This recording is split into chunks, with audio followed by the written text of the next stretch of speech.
Hello, I'm Isaac Hayes III, founder and CEO of Fanbase, and I'm here with a very important message. We are at a turning point in the Black community where we must have equity in the apps we use that scale to billions of dollars. But this time, we own the infrastructure, we own the culture, and we shape the future. And Fanbase is the future. Fanbase combines the free functionality of Instagram, TikTok, and YouTube into an all-in-one platform built for the evolution of social media and monetization. With over 1.4 million users, that's real proof that we are shifting the conversation of tech ownership and equity for creators. So right now, I want you to go to startengine.com/fanbase and invest today. The minimum to invest is $399. That gets you 60 shares of stock in Fanbase at $665 a share. This marks a turning point in Black ownership of social media. If we don't take this opportunity to own social media right now, we will always be customers to our own creations. And that can't go on. So once again, go to startengine.com/fanbase and invest today. We must own the platforms where our voices live, our stories matter, and where our culture drives the world. Thank you. Folks, Black Star Network is here. Hold no punches. I'm real revolutionary right now. Support this man, Black Media. He makes sure that our stories are told. Thank you for being the voice of Black America, Roland. Stay Black. I love y'all. All momentum we have now, we have to keep this going. The video looks phenomenal. See, there's a difference between Black Star Network and Black-owned media and something like CNN. You can't be Black-owned media and be scared. It's time to be smart. Bring your eyeballs home. You dig?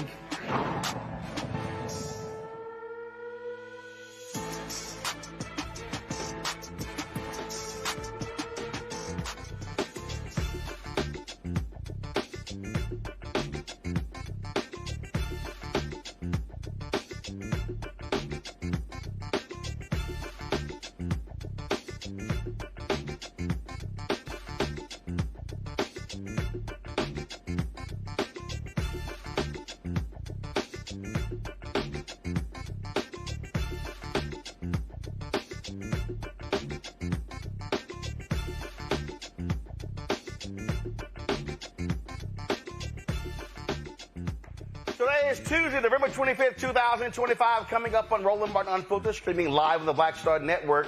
The Epstein Files stalled Trumpcare, a looming budget fight after the big ugly bill. Congresswoman Debbie Wasserman Schultz is here to break it all down.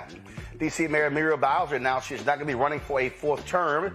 The congressional gerrymandering battle between Republicans and Democrats continues ahead of the 2026 midterm elections, with states awaiting a potential game-changing ruling from the U.S. Supreme Court. We'll talk to a reporter who's closely following politics in rural Tennessee, where there's a crucial congressional race that could move Democrats closer to taking control of the House. The barn in Mississippi where 14-year-old Emmett Till was tortured and murdered in 1955 will soon be open to the public as a sacred memorial site. From black wealth to black joy, Shark Tank alum and Chicago business owner of Curl Mix, Kim Lewis, will explain why she's asking the public for help to keep her business in operation. Also, the Washington Post does a story on Democrat or progressive digital media outlets and how they could be a game changer in 2026. How did the Washington Post completely missing all black and Latino people? I got a few things to say. Plus, in our Black Star Network Marketplace segment, we'll feature the perfect toys for kids interested in STEM and the arts. We'll talk to the creator of the Brown Toy Box. Folks, it's time to bring the funk. I'm Roland Martin Unfiltered on the Black Star Network. Let's go. He's got it. Whatever the best, he's on it. Whatever it is, he's got the scoop, the fact, the find. And when it breaks, he's right on time and it's rolling. Best believe he's knowing. Putting it down from sports to news to politics. With entertainment just for kicks, he's rolling.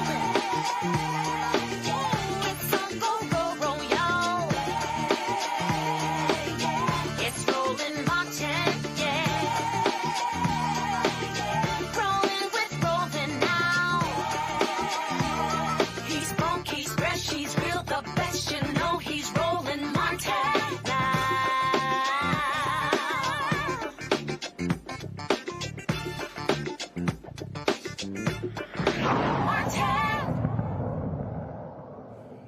The longest federal government shutdown in history took place on Donald Trump's watch. Republicans try to blame Democrats, but the polls clearly show the American public is with Democrats, saying it was the fault of the Republicans. Why did Democrats hold out? They said to demand the Affordable Care Act subsidies continue. Well, guess who all of a sudden realizes that's a good idea? Yeah, the twice impeached, criminally convicted con man, felon-in-chief Donald Trump. Go to my iPad, Anthony. Look at this here. White House circulates a plan to expand Obamacare subsidies as Trump played his health care fix. Isn't that interesting? Quote, this is Associated Press lead. The White House is circulating a proposal that would extend subsidies to help consumers pay for coverage on the Affordable Care Act for 2 more years, as millions of Americans face spiking health care costs when the current tax credits are set to expire at the end of the year. Joining us right now is Florida Congresswoman Debbie Wasserman Schultz. Congresswoman, glad to have you back on the show. This is what we call Democrats were right. Capitulation. Democrats made the argument how important these health care subsidies were for health care of Americans. Republicans, they decimated this in that big ugly bill. Y'all held out, forced a hand, and lo and behold, look who all of a sudden wants to extend them now for 2 years. Roland, we have been pushing the Republicans all year long, including in months of debate on the big ugly law. And you remember, the argument that they've been making about the expiration of the tax credit extensions has been that we scheduled them to expire. Well, guess what? In 2017, Donald Trump and the Republicans, they scheduled those tax breaks for billionaires, millionaires, and wealthy corporations to expire in 2025.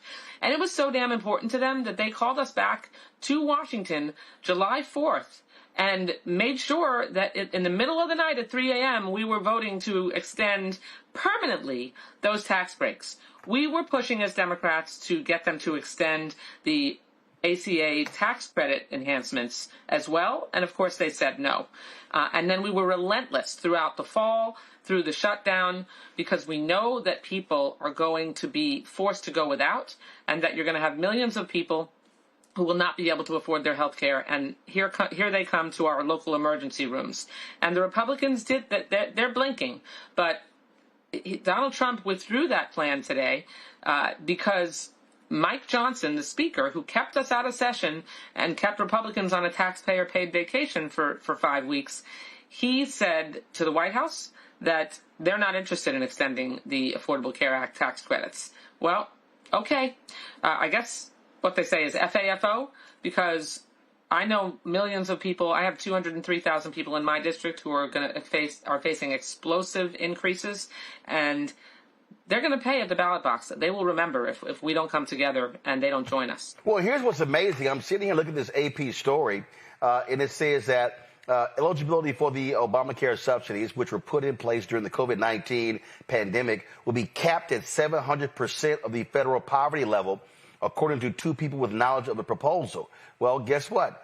The previous cap was 400%. So now they're increasing the cap. The proposal also will require low-income folks to pay some sort of premium. It says one option is a requirement that everyone pay 2% of their income or at least $5 per month for lower-tier plans. Again, here's what's interesting. There were so many people, individuals, political folks, radio folks. There were other political strategists and others who were saying, Democrats, you're crazy. You're outside of your mind. What are you doing? You're going to lose this battle. You're going to lose this fight.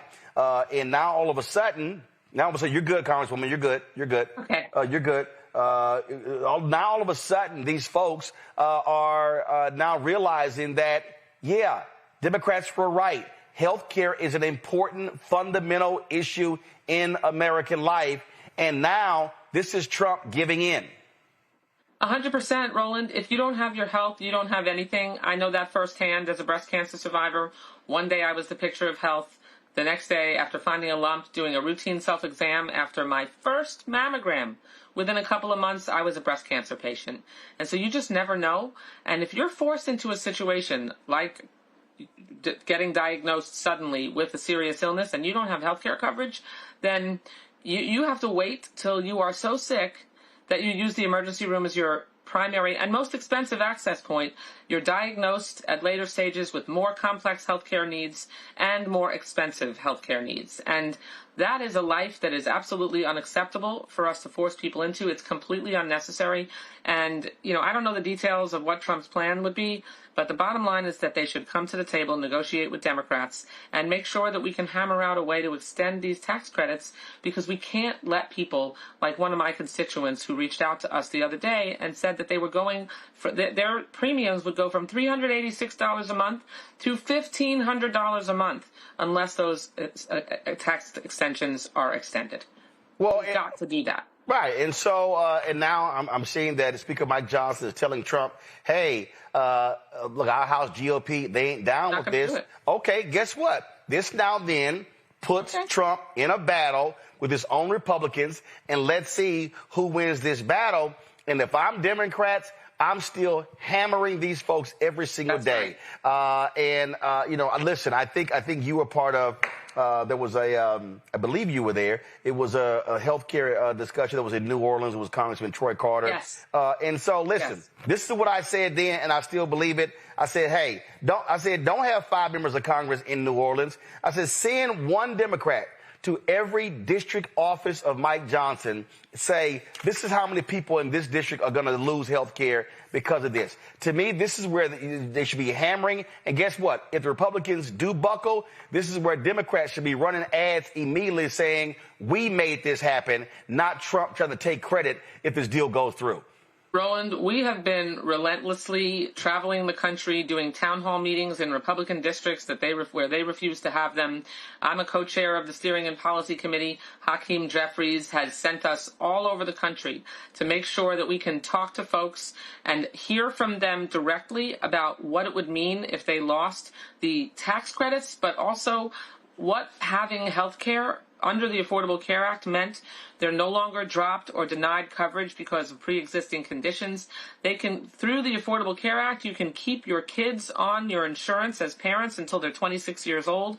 People forget about the provisions that apply to everybody. And in addition to that, making sure that we keep healthcare premiums affordable is, along with the whole issue of affordability in general. Donald Trump and the Republicans have not put a single bill on the floor of the Congress to lower people's costs, to make groceries more affordable. Energy costs are still skyrocketing. You name it, and across the board, particularly because of Trump's ridiculous tariffs, everything is more expensive. And the Republicans have basically told Americans, you can just go eat cake. We don't really care about your day-to-day living expenses. And Democrats do, and we're going to continue to press on that. Got to get your thoughts on this here. Anthony, go to my iPad. How our Republicans have quietly put this guy as the number 2 at the Centers for Disease Control. He doesn't believe in vaccines. He doesn't believe in the Affordable Care Act. How in the hell is this person in the number 2 at the CDC? This shows you how crazy it is to put that nutcase with a worm in his brain, Robert F. Kennedy Jr., over the Department of Health and Human Services. Nothing surprises me with the MAGA extremist movement when it comes to healthcare, Roland. In my state, Ron DeSantis, our governor, and Joseph Ladapo, his quack Surgeon General, have actually repealed the requirements for some vaccines and are going to push to repeal the requirements for kids in school for all vaccines, including mumps, measles, and rubella, and tetanus, and other diseases that have been eradicated nearly completely because of the vaccine policies. These people are kooks, and they don't believe in science, and they don't care about the impact when it comes to public health. We saw that during COVID, about their decisions on how they affect other people. People are going to get, I had an outbreak in my hometown in an elementary school of measles last year that our Surgeon General said through the Department of Public Health, they didn't have to keep their kids home. I mean, it's just mind-blowing, the quackery that they follow and how it impacts millions of people. We're going to see disease surge as a result of these irresponsible policies, and we have to fight back, and we have to do it at the ballot box next year. Last question for you. On Monday, I'm going to talk about it a little bit later, and I did a story about Dems building up a digital army. Now I took issue with that because they basically left out anybody who's black or Latino. They got people in their story who got smaller shows than we have here. Now, here's what reason I think this is important. I was talking to a media buyer, and he said that there were individuals last year who told him, man, don't come to me with this nonsense with podcasts. And Democratic strategists just refuse to do anything when it comes to digital media. And we saw what happened, getting their butts kicked. I've said this specifically to Leader Jeffries. I've said it to Schumer as well.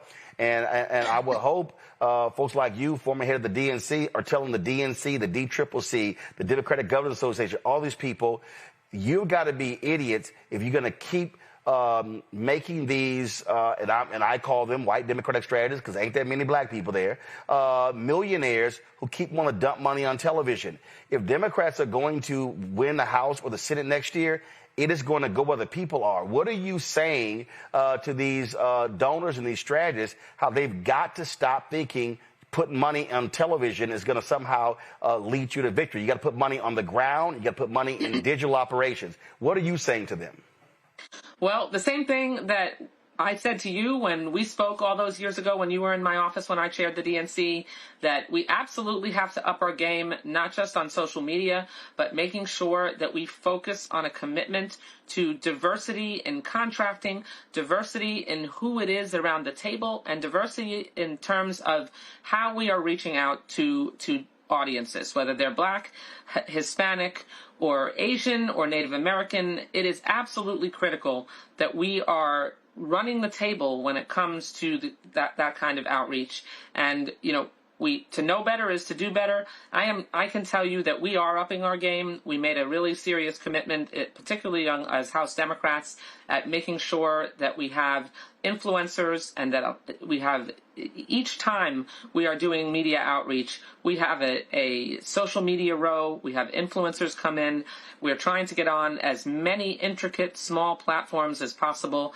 And I have to tell you that you committed and knew and told me all those years ago that you were going to make sure that there was a black network. And here we are. And it's just awesome to be able to join you again. All right, Congresswoman Debbie Wasserman Schultz. We appreciate it. Have a great Thanksgiving. Enjoy the family and food. Thank you. Happy Thanksgiving to everyone. Likewise. Folks, going to go to a break. We'll be right back. We'll check with our panel right here. Roland Martin Unfiltered on the Black Star Network. Are you ready for the holidays? This week on A Balanced Life with Dr. Jackie, we're talking about all things anxiety and the holidays, whether it's performance anxiety, presence versus presence, making certain that everybody in your space understands the boundaries and how to respect your home. This week, we're talking about those things that will allow you to have a peaceful holiday season. It really is not about perfection. It's really about, you know, the house feeling warm and cozy and peaceful. You don't have to like everybody, but what you can do is be cordial in those environments. That's all this week on A Balanced Life with Dr. Jackie here on Black Star Network. If in this country right now, you have people get up in the morning and the only thing they can think about is how many people they can hurt, and they got the power, that's the time for mourning. For better or worse, what makes America special, it's that legal system that's supposed to protect minorities from the tyranny of the majority. We are at a point of a moral emergency. We must raise a voice of outrage. We must raise a voice of compassion. And we must raise a voice of unity. We are not in a crisis of party versus party. We are in a crisis of civilization, a human rights crisis, and a crisis of democracy itself. And guess what? You've been chosen to make sure that those that would destroy, those that would hate, don't have the final say, and they don't ultimately win. This week on The Other Side of Change. Book bans, anti-intellectualism, and Trump's continued war on wisdom. This is a coordinated backlash to progress. At the end of the day, conservatives realized that they couldn't win a debate on facts. They started using our language against us, right? Remember when we were all woke and the woke movement and all that kind of stuff? Now everything is anti-woke, right? When we were talking about including diversity, equity, inclusion, and higher education, now it's anti-DEI. All this are efforts to suppress the truth because truth empowers people. You're watching The Other Side of Change only on the Black Star Network.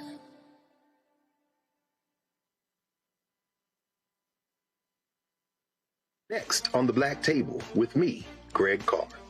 Our legal roundtable is back in session as we look at yet another potential landmark case being considered by the United States Supreme Court. This one is called 303 Creative versus Alennis and may be the most important and far-reaching First Amendment, that is freedom of speech, case of our time. It could, depending on how the court rules, open the door for a return of Jim Crow segregation laws. It's true. If you say we can discriminate against one, you're saying we can discriminate against all. That's on the next Black Table. Don't miss it. Right here on the Black Star Network. Hey, what's up, everybody? It's Godfrey, the funniest dude on the planet. And you're watching Roland Martin Unfiltered.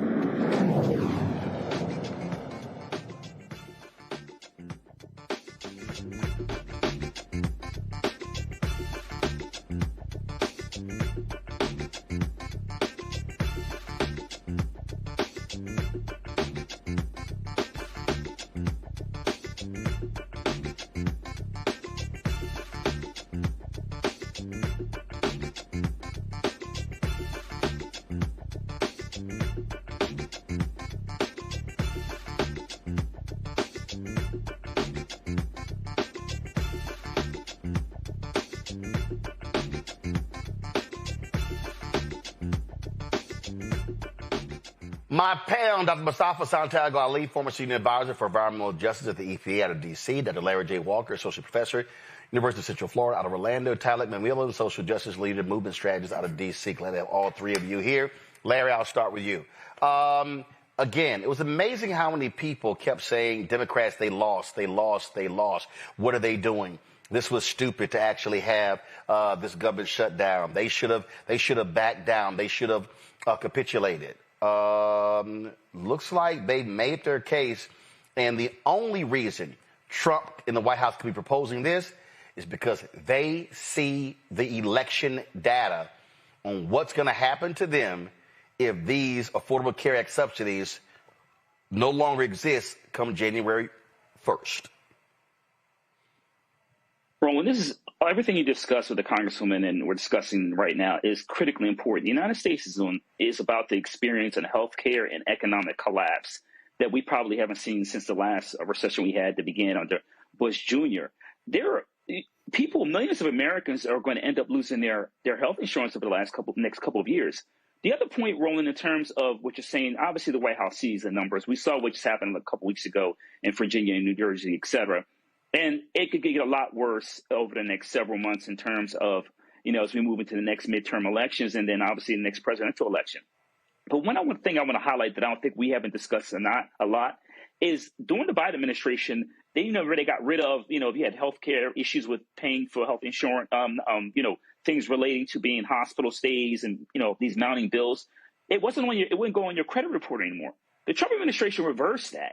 So not only, like I said, do you have in terms of you losing your health care, but also the amount of money people will have to spend traditionally, for care, it will no longer be there. And in addition to that, all these, expenses will go on your credit report.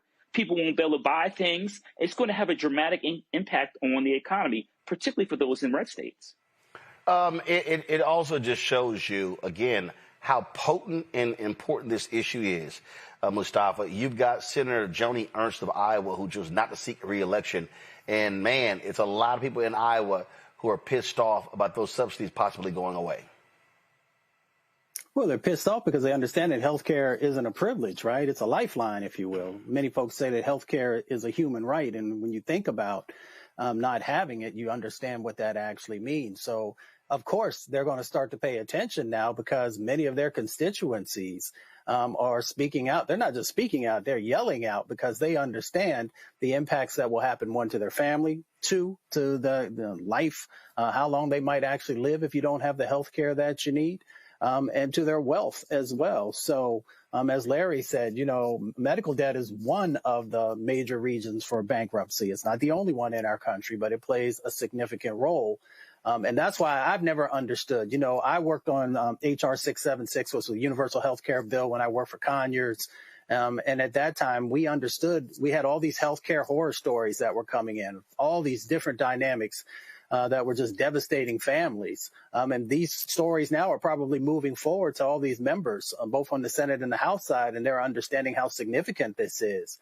The last thing that I'll say, Roland, is that they've attacked since 2010, March 2010, I believe, when the Affordable Care Act actually passed. There's been over 100 different times that they've tried to defund it, to repeal it, to deauthorize it, all these different types of things. So I think it's apropos now in this moment that he's going to have to actually kiss Obama's ring for everything that he did. And many of these times that they tried to take it away and have never been successful because it is something that this country actually needs.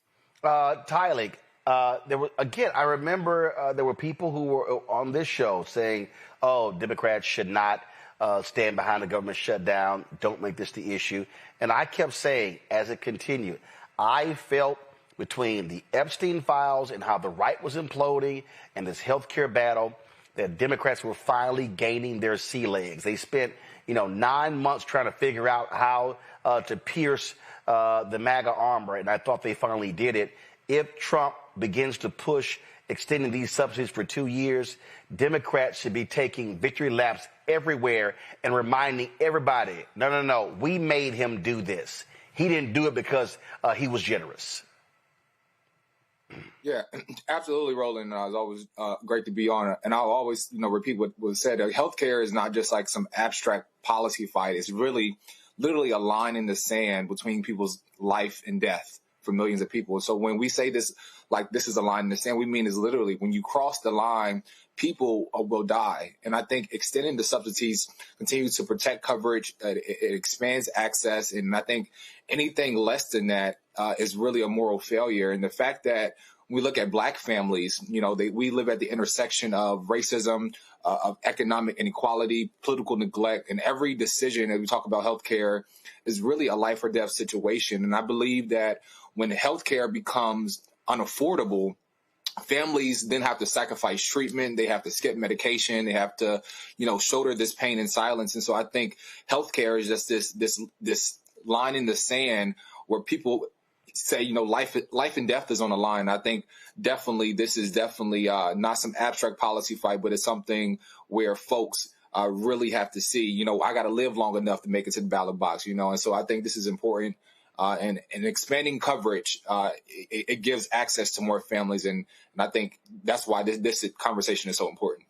Absolutely. All right, let's talk international. How stupid is Donald Trump and his people? Bloomberg broke this exclusive story, folks, and the right is going crazy. Go to my iPad, Anthony. Witkoff advised Russia on how to pitch Ukraine plan to Trump. Folks, this story is unbelievable. U.S. Special Envoy Steve Witkoff had a phone call with Putin's top aide, talking about how they work together, talking about the 28-point peace plan. Y'all, it's unbelievable. Now, first of all, Trump's people leaked this. I don't know what the hell they were thinking. And this is what Stephen Chung goes. This story proves one thing. Special Envoy Witkoff talks to officials in both Russia and Ukraine nearly every day to achieve peace, which is exactly what President Trump appointed him to do. Here's how bad it is, y'all. In the conversation, he's coaching the Russians on how to flatter Trump to get him to accept the deal. Yeah. Told them also that, it's essentially y'all deal, but we're going to present it as if it's our deal. Look at this. Here's what I think would be amazing, Witkoff said. Maybe he says to Trump, meaning Putin, Steve and Yuri discussed a very similar 20-point plan to peace that could be something that we think might move the needle a little bit. We're open to these sort of things. Y'all, it was the Russian plan. Look at this here. Yushakov appeared to take some of the advice on board. Putin will congratulate and will say Mr. Trump is a real peace man. What the hell, Mustafa? An American envoy coaching the Russians on how to kiss Donald Trump's ring? It's just amazing. We know that in any other administration, you would already have been fired. Once this story came out, you would be gone automatically. And we also understand it makes no sense. I was thinking about the veterans and all the wars that we fought in to protect this country, to protect democracy, all the things that we say are the reasons why we end up going and with military action and those different types of things. And then you see individuals who go with folks who have always been our enemy, who have never wanted to see this country be able to succeed, and you work behind the scenes to help them to achieve their goals. And of course, the goal in relationship to Ukraine is being able to steal the land that those folks that belongs to them and a number of different dynamics. But just it's almost mind-boggling to have an official who would go out and do these types of things, and for them to still have a job after the story comes out. It also goes to show you, Tylik, Donald Trump is just owned by Putin. Absolutely. He kisses the ring to Putin. I think when a nation... I think he kisses more than a ring. No, well, yeah, kissing the backside where the sun don't shine.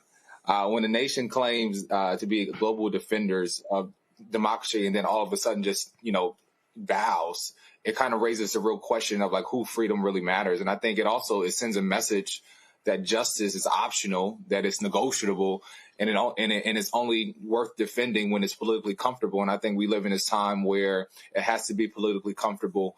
And I think we must continue to stand on the shoulders of freedom, because at this point, folks are losing the right to their home. They're getting pushed out of their home, and yet the global defenders of democracy is kissing the behind of leaders like Putin.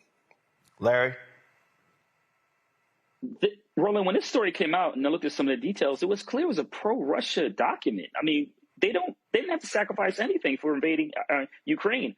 I think the other thing we have to talk about is that in the past, in this country, there would have been called for a bipartisan special counsel to investigate what has happened. And this would end most administrations, Roland. This is a huge issue.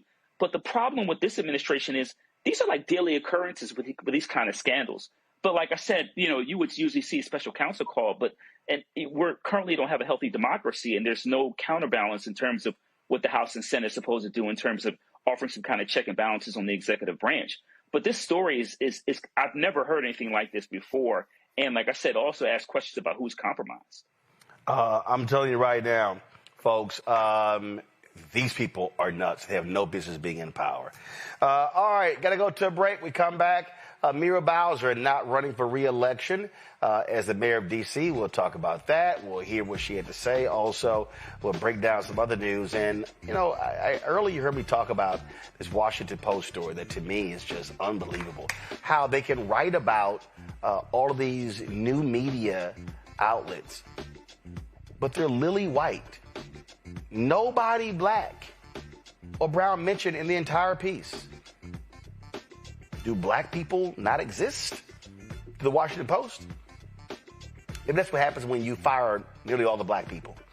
You're watching Roland Martin Unfiltered on the Black Star Network. Support the work that we do. Join our Bring the Funk fan club. If you want to contribute via Cash App, use the Stripe QR code. Just hit right here, bottom left-hand corner. PayPal's R Martin Unfiltered. Venmo's RM Unfiltered. Zelle, Roland at RolandSMartin.com. Roland at RolandMartinUnfiltered.com. Checks and money order. Make it payable to Roland Martin Unfiltered.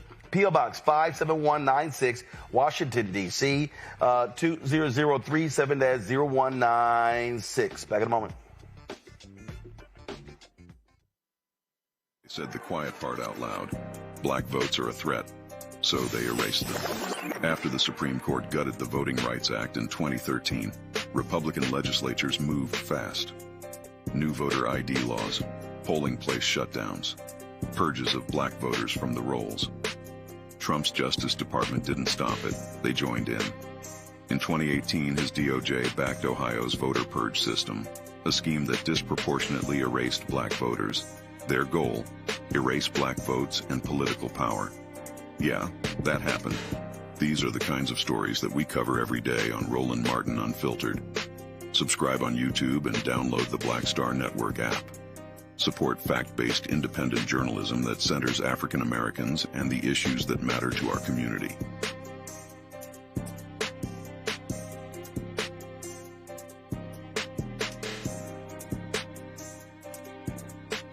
This week on the other side of change. Book bans, anti-intellectualism, and Trump's continued war on wisdom. This is a coordinated backlash to progress. At the end of the day, conservatives realized that they couldn't win a debate on facts. They started using our language against us, right? Remember when we were all woke and the woke movement and all that kind of stuff?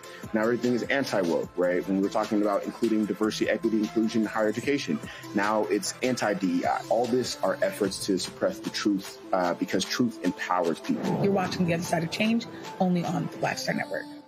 If in this country right now, you have people get up in the morning and the only thing they can think about is how many people they can hurt, and they got the power, that's the time for mourning.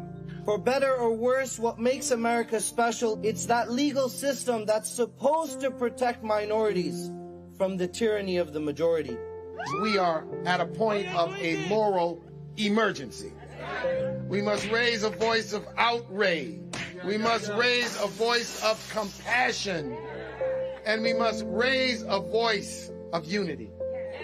We are not in a crisis of party versus party. We are in a crisis of civilization, a human rights crisis, and a crisis of democracy itself. And guess what? You've been chosen to make sure that those that would destroy, those that would hate, don't have the final say, and they don't ultimately win. I'm Russell L. Honoré, Lieutenant General, United States Army, retired, and you're watching Roland Martin Unfiltered.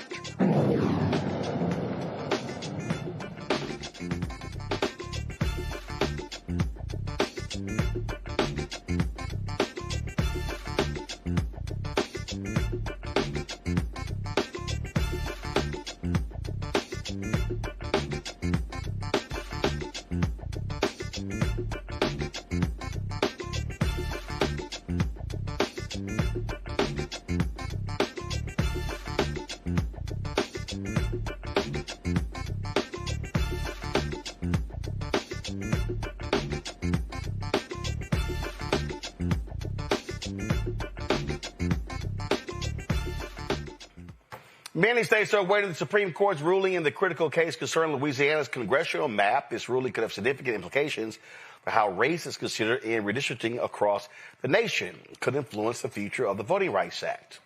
Now, Republicans, though, are still trying to do all they can to steal elections. Let's talk about what's happening in Texas. If you want to understand how crazy these people are.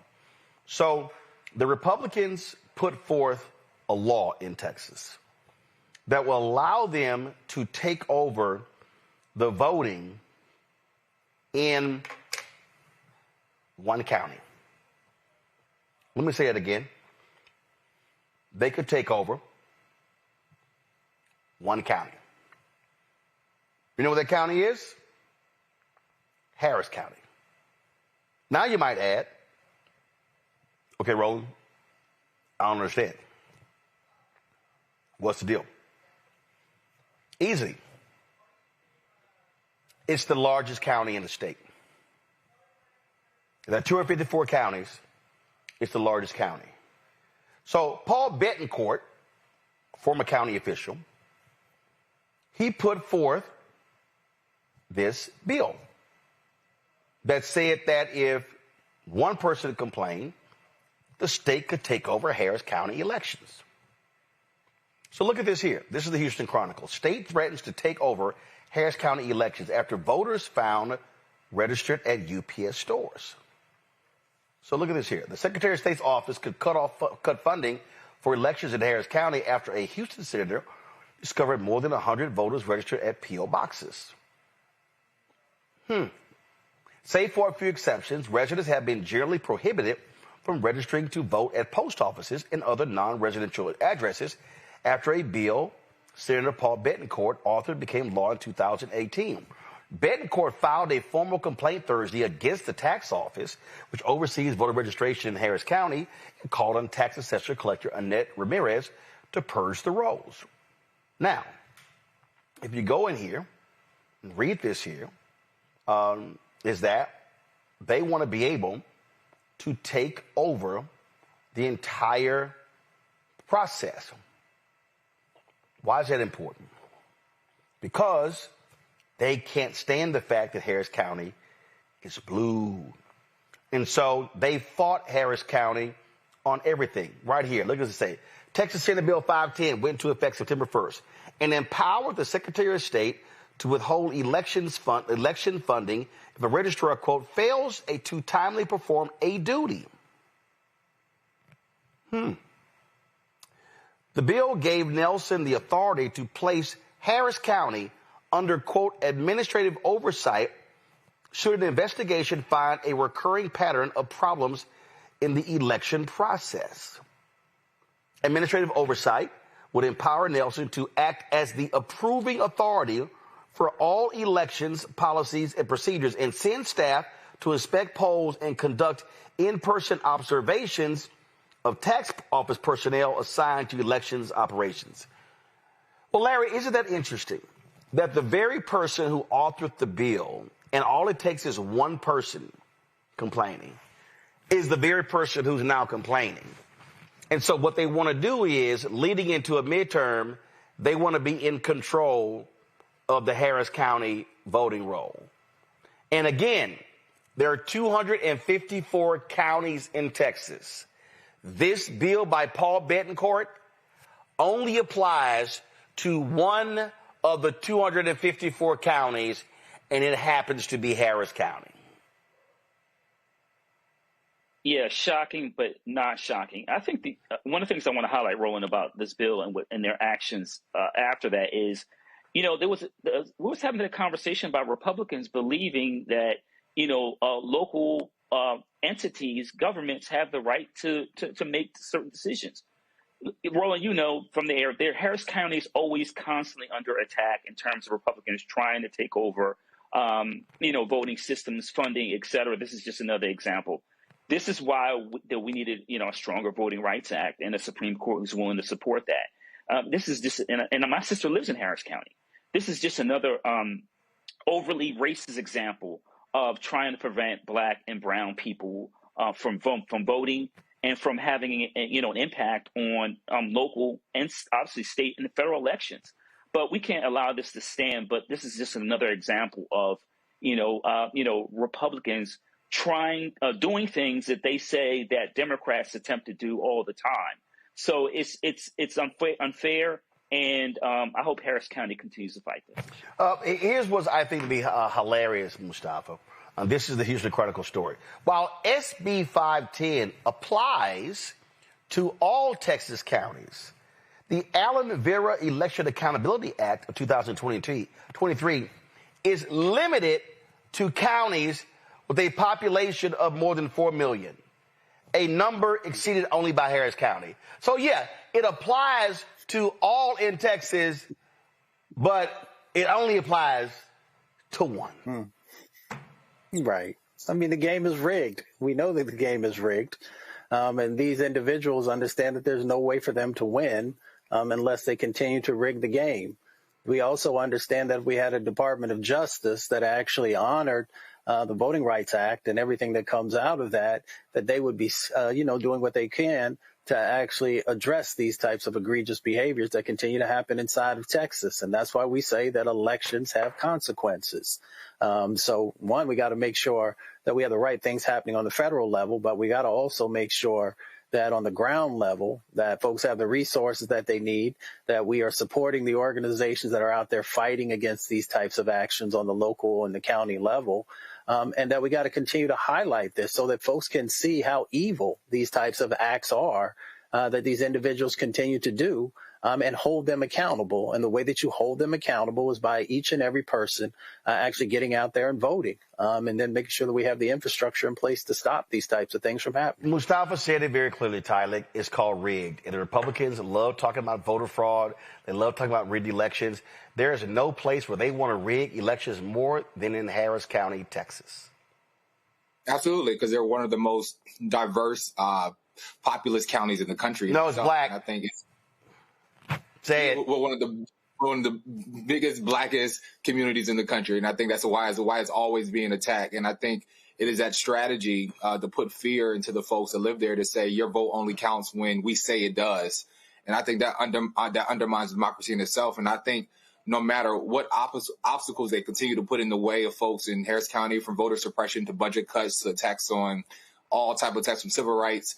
But I think it just shows that our power doesn't come from permission. It really comes from our presence of us showing up. And as I said before, I believe that it will be the organizers and the folks on the ground in communities who will continue to speak up, speak truth to power, to really protect one another, because we are unstoppable. And yet, though they try to stop us from that very fundamental right to vote, we continue to organize and to register and to show up. And I think this is just another obstacle, but we can't be unfazed and stop by it. Absolutely. Now let's talk about what's happening in Fayette County, Tennessee. 2021, the county created a map that excluded any majority black districts. The maps were produced despite the board's counsel admitting that the plan unlawfully diluted the voting power of black residents, who make up approximately 25% of the population.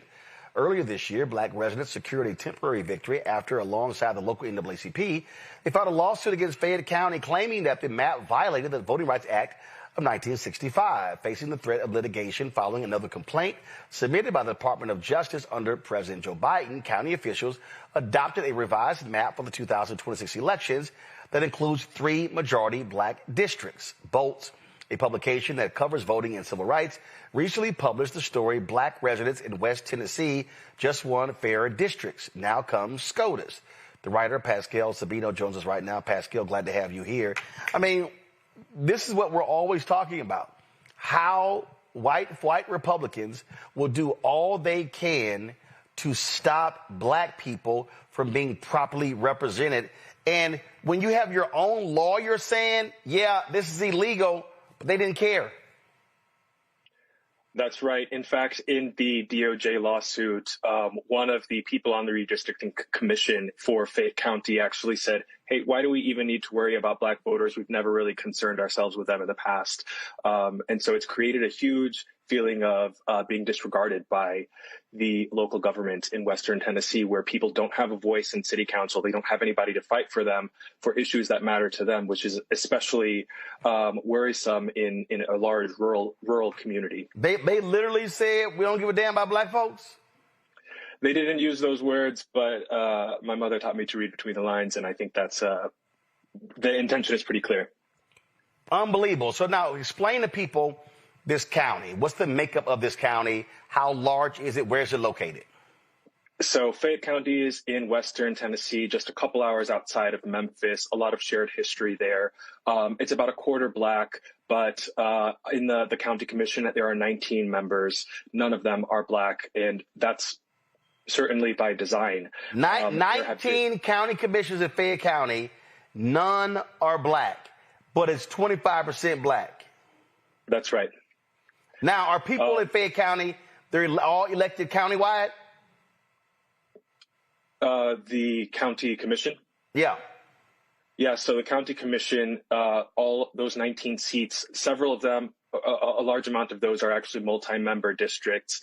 And in fact, the VRA has in the past, in many places around the country, been used to break apart multi-member districts because of the fact that when there are either at-large or multi-member districts, they tend to dilute the power of Black voters, Latino voters, by sort of pulling them into large districts where they're vastly underrepresented and have very little ability to elect candidates of their choice. Now, that wasn't the core issue with this case. The bigger issue was just that out of all of the maps that were proposed, maps proposed by the county's attorney, maps proposed by the state controller, there were several maps proposed in 2021 during that redistricting process that created either 2 or 3, depending on the map, majority Black districts. The county essentially said, we don't want any of these. We're going to go with a different map that provides for no majority Black districts.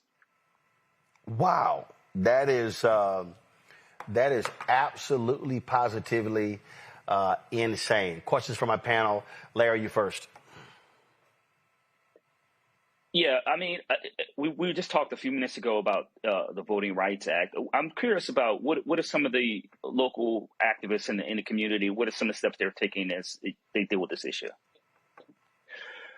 So this year, in January, shortly after the DOJ filed their lawsuit, the local chapter of the NAACP filed a subsequent lawsuit. They'd been organizing, hosting rallies, and they were also joined by the Legal Defense Fund, as well as just community members who wanted a fair shake in the government. They actually won that.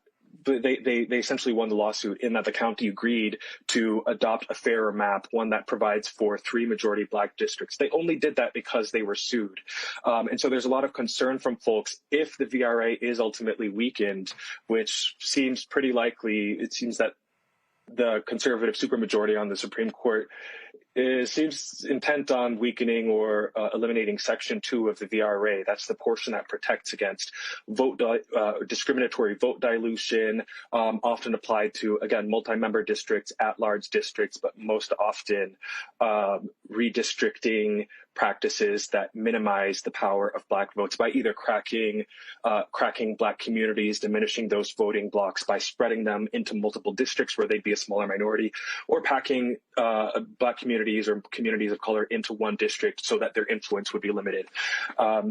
Though if Section 2 of the VRA is eliminated or weakened, folks in the community are absolutely certain. I mean, I talked to a lot of folks, several of the plaintiffs, as well as just people in the community. They're absolutely certain that at some point, if there is no VRA to protect them, that the county will come back and reinstitute an electoral system that boxes them, totally excludes them out of government, which is what we see today in Fayette. Now, because the county agreed earlier this year to adopt new maps that provide for 3 districts that are majority Black, people do have some hope. They're working to get people registered to vote. They're trying to get people politically engaged. They're trying to overcome decades and decades of this feeling of disillusionment or feeling like government voting doesn't matter. It's not for us because we've been kept out of it. And so they're fighting sort of an uphill battle of making sure that while we have a fair map, while there is an opportunity for Black communities in Fayette, Tennessee to elect officials of their own choosing, they want to make sure that people take advantage of that opportunity, because there's no saying whether it's a couple of years from now or whether it's in 2030 after the next census. People are absolutely certain that if these protections no longer exist, their county is going to try to keep them out of the government. So while the opportunity is here, they're hoping to solidify any amount of control or any voice in government that they can, not just so that their interests are represented, but also so that they have an opportunity to have some voices in the county board of commissioners who can say, if a new discriminatory map does get proposed, they need somebody who can be on their side to say, this is not okay, this is illegal, this is discriminatory, and who can fight for them to have their fair representation. Well, this is why I have said to many people, Mustafa, that this Supreme Court decision is not just affecting congressional races. It's going to affect state races, county races, city races, school board races as well. Yeah, I mean, it goes all across the country, and folks got to understand that. If you're going to be a student of strategy, you look at how Republicans actually moved, and they focused on, all of these different races. They didn't just focus on what's happening in the president's level or on Congress. They were looking at that local level and figuring out ways to manipulate the system to get what they wanted. Roland, the other thing that's interesting, and we talk about it here on the Black Star Network all the time, is I'm curious of the 25% of our folks who are there in the county, how many folks are actually voting? Because that also is critically important. When you have those windows of opportunity, we have to take advantage of those, and we've got to make sure that we're getting out and voting in significant numbers to be able to get our folks in place so that we can expand out. So, it is understanding how this is playing out across the country, but it is also understanding that we have power and that we've got to utilize it when those opportunities present themselves. I did speak with some folks at local churches and with the local chapter of the NAACP. They said that the rates that people vote, the rate that Black folks in the community vote is unfortunately pretty low. I mean, people feel like they don't have a voice in government, and they know they've seen their own elected officials say, we don't care about these people. We don't need to consider them. And so there's this huge feeling of, why should I take my time to go and vote if the system is already rigged? That feeling that the system is rigged sort of reinforces a lot of the difficulties and reinforces those low turnout rates. Tyler? Yeah, thank you so much. And we, as you just said, we know that when counties purge roads and close polling locations, it is really targeted suppression. And as you said, in turn, it creates apathy among voters. So my question for you, as we look at the Supreme Court and them reviewing the cases, we know that this could impact, as you just said, maps nationwide. What are the immediate risks, and how is the community ready to defend it against a political rollback? So currently, the folks in Fayette, they're concerned that if the VRA is weakened, there will be an attack on their ability to elect their own candidates. They don't know when that's going to happen. There is an election coming up next year in Fayette for the county board. They say it's pretty unlikely that there's probably not enough time. Let's say if the VRA, if this Calais ruling came tomorrow that weakened Section 2 of the VRA, they say even then there's probably not enough time for the county to immediately roll back the newly implemented fairer maps and switch back to a map with no representation. However, they know it's coming, and so there's a lot of work being done at the grassroots effort to make sure that people are aware and to bring attention to the issues that matter to them. Part of how they're doing that in Fayette is by reminding people of their history. So in the beginning in 1959 in Fayette County, there was a huge effort for Black folks to register to vote, largely because there was a murder trial where a Black man was accused of murdering a local officer. The officer was part of a lynch mob, mind you. this man who was accused of murder, his jury was all white. He was ultimately convicted, and there's a fair amount of questions around the legitimacy of that case. Now, his attorney responded to that by getting people registered to vote, because people have to be registered to vote in that county. They had to be registered to vote to serve on a jury. And so this kind of fight for a fairer criminal justice system overlapped with this fight for voting rights. When those folks started registering to vote, those were sharecroppers.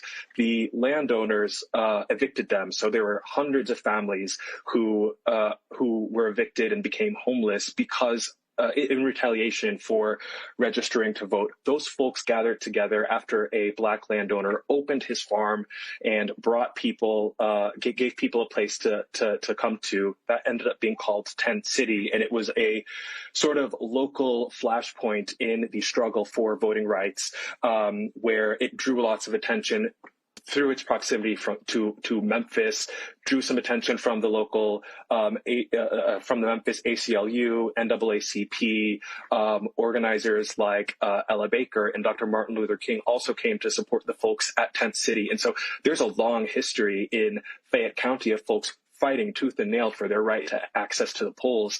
And so a lot of the folks I talked to are saying, hey, we need to invoke this history. We need to remember that the right to vote is something that people had to fight for, and it's a fight that's not over, especially when it comes to young people who feel so separated often from political systems. There's an effort to make those people feel proud of their history and feel like they are carrying a torch that those who came before passed along to us, and that it's a continuation of a longstanding struggle. And Pascal Sabino, great job. We appreciate it. Thanks a lot. Thank you for having me. Folks, going to go to a break. We come back. Curl Mix having some serious issues, and their CEO says if we don't have a substantial amount of sales between now and the end of the year, we're going to go out of business. She joins us next right here. Roland Martin Unfiltered on the Black Star Network. Back in a moment. Next on the Black Table with me, Greg Carr. Our legal roundtable is back in session as we look at yet another potential landmark case being considered by the United States Supreme Court. This one is called 303 Creative versus Alennis, and may be the most important and far-reaching First Amendment, that is freedom of speech, case of our time. It could, depending on how the court rules, open the door for a return of Jim Crow segregation laws. It's true. If you say we can discriminate against one, you're saying we can discriminate against all. That's on the next Black Table. Don't miss it. Right here on the Black Star Network. If in this country right now, you have people get up in the morning and the only thing they can think about is how many people they can hurt, and they got the power, that's the time for mourning. For better or worse, what makes America special, it's that legal system that's supposed to protect minorities from the tyranny of the majority.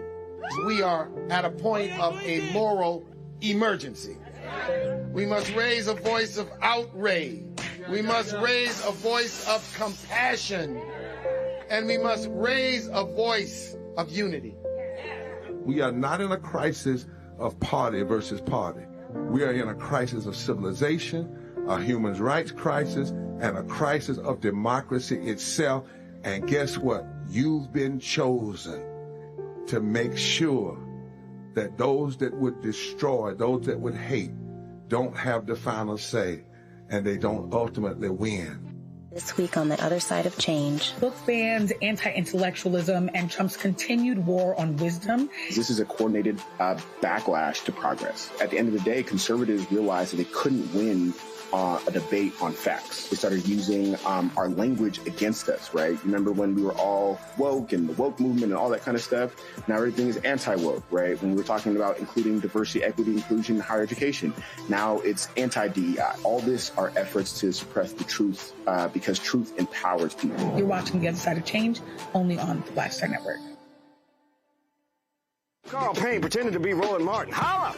You ain't got to wear black and gold every damn place, okay? Ooh, I'm an alpha, yay. All right, you're 58 years old. It's over. And you are now watching Roland Martin Unfiltered. Uncut, unplugged, and undamn believable.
Folks, a couple of months ago, Morgan DeBond, who is the CEO of Blavity, posted a video that was essentially an SOS video from a black Chicago business owner who we featured on our show, who also was on Shark Tank.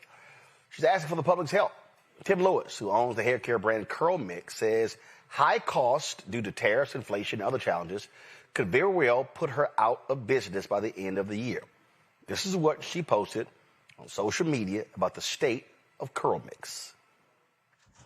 You guys, I hoped I'd never have to make a video like this. Curl Mix may have to close on December 31st. We need 20,000 orders to remain open, and this has been the most difficult year in business. This year in business was harder than COVID, with tariffs and taxes and ingredient costs going up and shipping time slowing down. Yes, our team went from a size 40 to 14. And that partially explains why, we've had some delayed orders or longer replies in customer service. Everyone on my team is doing 2 to 3 different jobs, and we hire locally, stateside, for most of our roles. And it has just been so hard to stay alive. So many of my friends' businesses have closed, and I made a post about this last year that we didn't want to be one of them. And our crowdfund that we raised last year was not enough. We needed 4 times what we actually raised, and we didn't get it. It was a tough market. And so my family pulled together cash.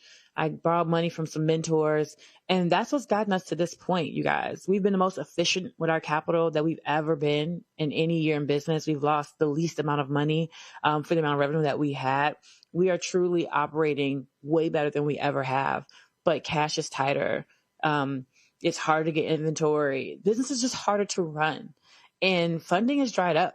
There's no other place to get the money. And so I never wanted to make a video like this, but I figure if Curl Mix is important and if it deserves to be here and if our community wants it, our community will show up for it. I believe that. I really, really believe that. I love what we do and who we do it for and who we serve. And the only reason that I have not given up and that I am still here is because you guys invested in me. You guys invested in Curl Mix. You bought equity in our company, and I want to continue to show up for you. So I'm not giving up. Okay. We're launching Protect Curl Mix, which is essentially our campaign where you spend $100 or you buy a Curl Mix bundle or Protect Curl Mix bundle, or you donate. And if we get 20,000 orders in the next 60 days, we can stay alive so that I continue to serve you and give you guys good products and not make things that are toxic for you.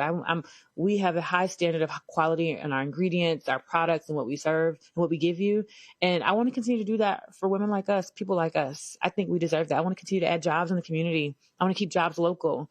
I want to make impact, and you guys can be a part of that. And thank you for everything you've done thus far. You're like, girl, I don't got it to give. That's okay. Can you share the campaign? I appreciate everything that you've done. Truly, truly, truly. yeah, guys, help us protect Chromix. And thank you for everything you've done thus far. We couldn't be here without you. All right, folks. Kim Lewis joins us right now. Kim, glad to have you here. So let's walk through this here. You talked about the crowd fund y'all did. What goal did you set with that crowd fund, and how much did y'all raise? We needed about $5 million in our last crowdfund, and we raised $5 million. You say you needed $5 million, and you raised what? 1.5. You raised 1.5. How long ago was that crowd fund? That was last year in March, April. Okay. And so obviously that helped, but it wasn't actually what you needed. I mean, that's about 25% in terms of what you were trying to get. And you laid out in terms of the issues that you have, the challenges that you've been having. And what was the predominant issue? Was it Donald Trump's tariffs that changed it? Because I talked to some other business owners, and people don't even understand. First of all, Donald Trump kept lying by saying that Americans would not pay for the tariffs. That's not true. I was talking to another sister who owns a business, and she said what happened was her products would come in, they would be at the dock, and they would literally say, oh, no, you got to pay us the full amount for your product before we could release them. Is that what you're also facing? So it's a combination, right? I almost call it like a trifecta. So you've got the cost of goods going up. Okay. You also got the funding environment changed entirely, which it changed in two ways.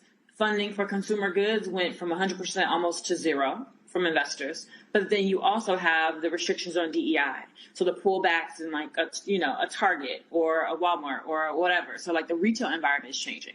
So a lot of the curly hair brands are actually down behind the scenes, but you just don't know about it, right? I have friends who are in retail, and they're like, everyone's down except one brand. I was like, oh my gosh, like it's not just me.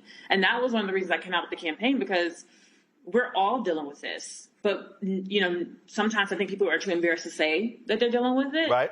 But big brands, small brands, you could be doing $1 million a year, you could be doing $30 million a year. Everybody's down. And then you also have the restriction on economy, right? Inflation's insane. And people just have less money, and it stretches very little. And so I think when you look at the tariffs, you look at DEI funding, you look at CPG funding, you look at the economy, inflation. For anyone who's doing business on this side of the river, you know what I mean? In the States, I have a manufacturing facility. At one point we had 40 people, and we now have 14.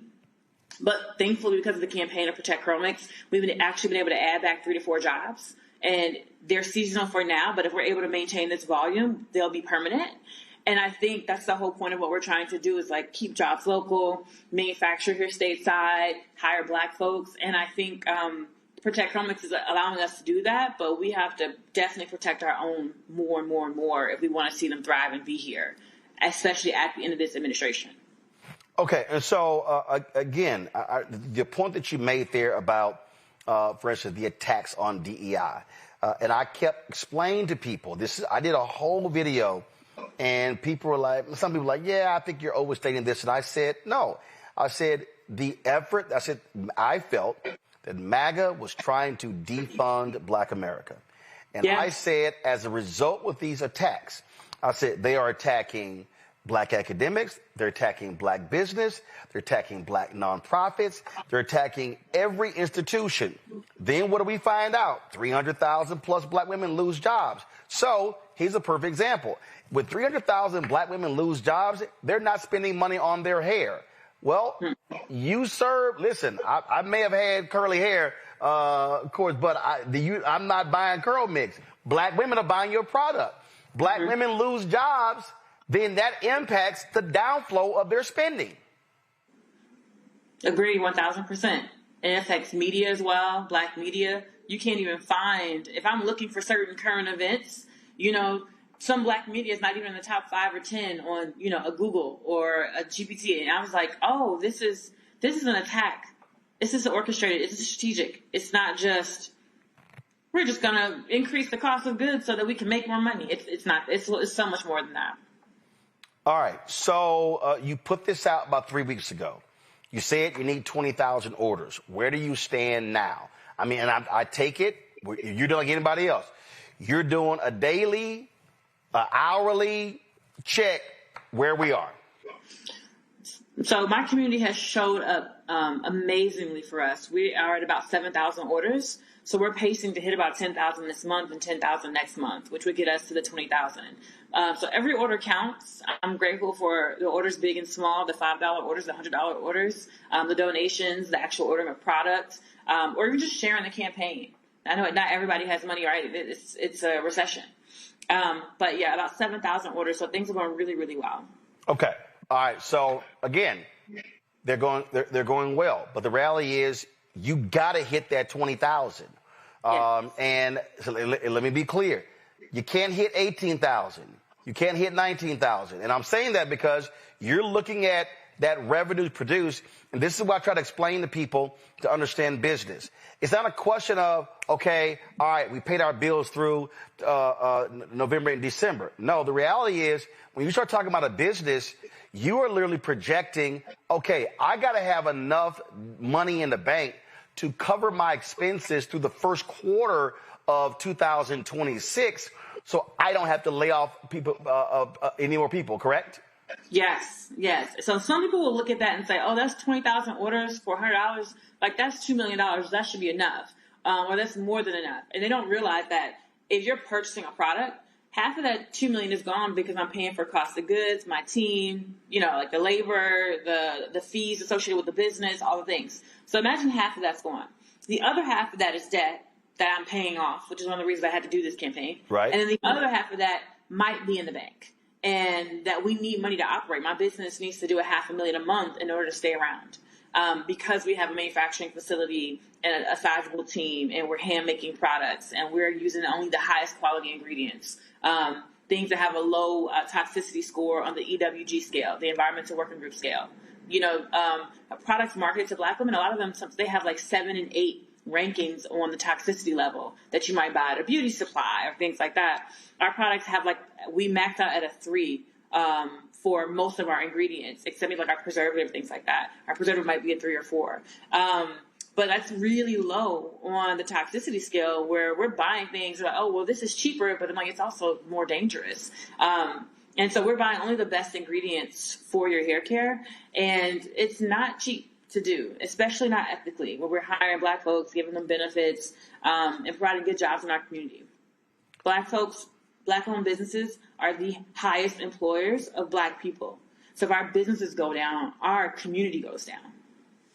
So, again, and this is the thing, what you just laid out right there, I'm always trying to explain to people the fundamentals of business. And look, I got no problem saying it, what we built here. The reality is I had somebody who applied for a job and they say, hey, do you do benefits? I said, no. And they were like, man, why not? I said, okay, let me explain to you the reality of the cost. If your employment costs are $1.5 million, I said, you need to look at going up to $2.5 to $3 million when you start adding benefits. And they weren't quite understanding what I was talking about. And I said, that's because you're an employee. You've only worked at places. You don't understand the business side of the business. And so what you just laid out, you're doing benefits. You're not trying to put bullshit in your products. And so which means that because you are now trying to have, frankly, a safer, healthier product, those are more expensive. And so all of a sudden you're just, okay, that's more expensive. And guess what? That profit line is decreasing. Otherwise, you got to raise your prices. And then people are going to say, oh, my God, Kim's prices and Curl Mix prices, they're way too high. And so this is really sort of the class that I think so many people have to understand when people talk about, oh, we need more Black-owned businesses. And I say, hey, if you don't know jack about business, you have no idea what you're talking about. Right. Yeah, you're absolutely right, Roland. That is, or should I say Mr. Martin? Mr. Martin is my daddy. I'm Roland. Okay, Roland. No, you're absolutely right. It's more expensive to do business that way. So one of the things that we've decided to do to combat the price issue, so most of the things on our site are full price, but we do offer an insane bundle where it's 10 products for $10 each. So the bundle itself is probably worth $300, but we're giving it to people for about $100. And so we still get a good amount of profit from that, and we also give you a ton of value. And that way we can kind of give you, pricing that's better than retail, without the huge cost to the business. And so definitely check out our website, Protect Chromate. That 10 for 10 offer is a better Black Friday deal than you're going to see on anybody's website for sure. Okay. So, all right. So here's the other thing so let's take it further. Let's say, all right, you hit 20,000 in sales. Okay. How are you repositioning the company to get through 2026? Because unless there's not going to be a change in the White House, so we're going to have this crazy nonsensical. You have no idea what the hell tariffs are going to happen, and so how are you positioning the company to be able to survive if you get through this 20,000? How many are you going to have to do per month to survive through 2026? That's a great question, Roland. So we had a profitable month this year in July. We did over $500,000, like $535,000 that month. And what I, learned is my business needs volume. So we need to be able to spend a certain amount of money on ads and get a certain return. We would normally see in years prior like a 2.5 return on investment or return on ad spend. This year we saw a 3.3. In the month of October, which is normally our worst month ever, we had a 5x. But we had such a low budget, we couldn't spend what we wanted to spend. So our marketing had really great results, but we need a certain level of volume to have profitability. And so what this campaign is doing, we already had the offer that works for us. We already had the products people loved, but by the time we figured out that offer, we had so much debt that each month I'm deciding between inventory, advertising, and debt. And if you pay for inventory and ads, but you don't pay your debt, that's a problem. If you pay your debt and your ads, but you don't have any inventory, that's a problem. And then if you pay only your debt and your inventory, but the ads are not on, you don't have volume, so that's a problem. So where are you advertising? Meta or Facebook. That's our primary, because we're a .com, right? So we're a website. This campaign pretty much eliminates all of our short-term debt and gives us, a few $100,000 in operating cash in the bank. And essentially, I'm just paying for inventory and ads every month. And as long as I'm spending X amount and I'm doing over $500,000 a month, then we will be in a really good position. Right. So that's so you got to, but so again, you got to do $500,000 in revenue every single month in order for you, because you say you did 535, so that's a $35,000 profit. So that's what you have to do. Yeah, at a minimum. But I think we can do more. We were getting better results. Our debt was crushing us. Right. And so where are you now on your debt? We've paid down a few $100,000, but we need December to be successful. So you're absolutely right. We need the 20,000 orders. Otherwise, that debt's still going to be sitting there. We're going to have the same problem. So we need to get to those 20,000 orders. Okay. Let's see here. Questions from my panel. Mustafa, you first. Yeah, well, thank you for everything that you're doing. I'm curious, and I think this is important for folks who are watching to actually know why you started Curl Mix. What was the passion that drove you to actually start it? It was wanting to know exactly what was in my hair care products. Like, people tell you what's in it, but you don't really know unless you make it yourself. And so Curl Mix actually started as a do-it-yourself box for curly hair. Think Blue Apron, but for hair. And we basically would send you all the materials to make your own hair care products in a box. And our flaxseed gel was our #1 selling box. So we turned it into a ready-made product and pivoted the business and focused entirely on wash and goes for the first few years of the business. And that's kind of how we, our rise to fame and how we ended up on Shark Tank and things like that. Mm-hmm. And that's one of the reasons, too, we had to manufacture.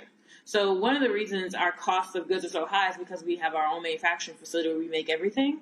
And we really couldn't go to an overseas manufacturer in China because no one wanted to make flaxseed gel. Essentially, we're boiling the raw flax seeds that you would normally eat. You might use it as an egg substitute or put it in a smoothie. Well, when you boil them, you get a really gooey gel. We extract the gel in our facility, put it in a bottle, preserve it, and then ship it to our customers. So it's like an organic gel. But no one else is willing to do that if you went to a typical contract manufacturer. Yeah. Larry? congratulate Larry, you on? hard work. Yeah, there we go. Go ahead. Okay. Yeah, I want to congratulate you from, putting together a wonderful product. I remember seeing you the last couple of years and your success. And I'm wondering, if you have, ideally, if you could, you're able to continue to raise revenue and things continue to move forward over, this quarter into the next quarter, what would be the ideal situation in terms of revenue? And then what would you do with that, additional revenue? Would you focus on marketing, paying down the debt? Ideal is $1 million a month. Larry, go ahead.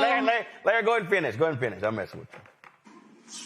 No, I'm just curious. Well, what would you invest in? What are things you would invest in? So one of my main goals next year is to do somewhere between 7 and 10 million, right? And to have 20% profit margins and be able to comfortably employ my team, have payroll reserves, and just have a normal year where we're not stressing over cash. That would be phenomenal, right? And then I would say my big dream for us is to be more of like a Lush. I don't know if you guys are familiar, but Lush is not a typical, I'm going to go and get my cheap shampoo and conditioner. It's a luxury experience. You go and you buy this small batch handmade, skin and body products, or body and face products. And then, they're natural, so they have a shelf life, a shorter shelf life than everything else.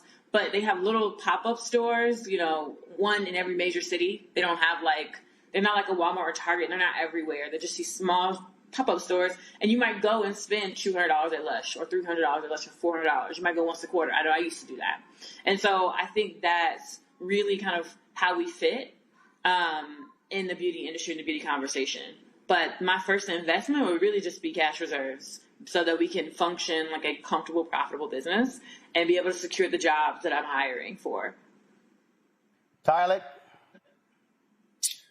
Yes, thank you so much again, and congratulations on everything. I believe that supporting Black businesses is an act of radical love, and so I'm sending you Godspeed and blessings towards your campaign. I'm speaking abundance and overflow over your business, and so just congratulations in advance.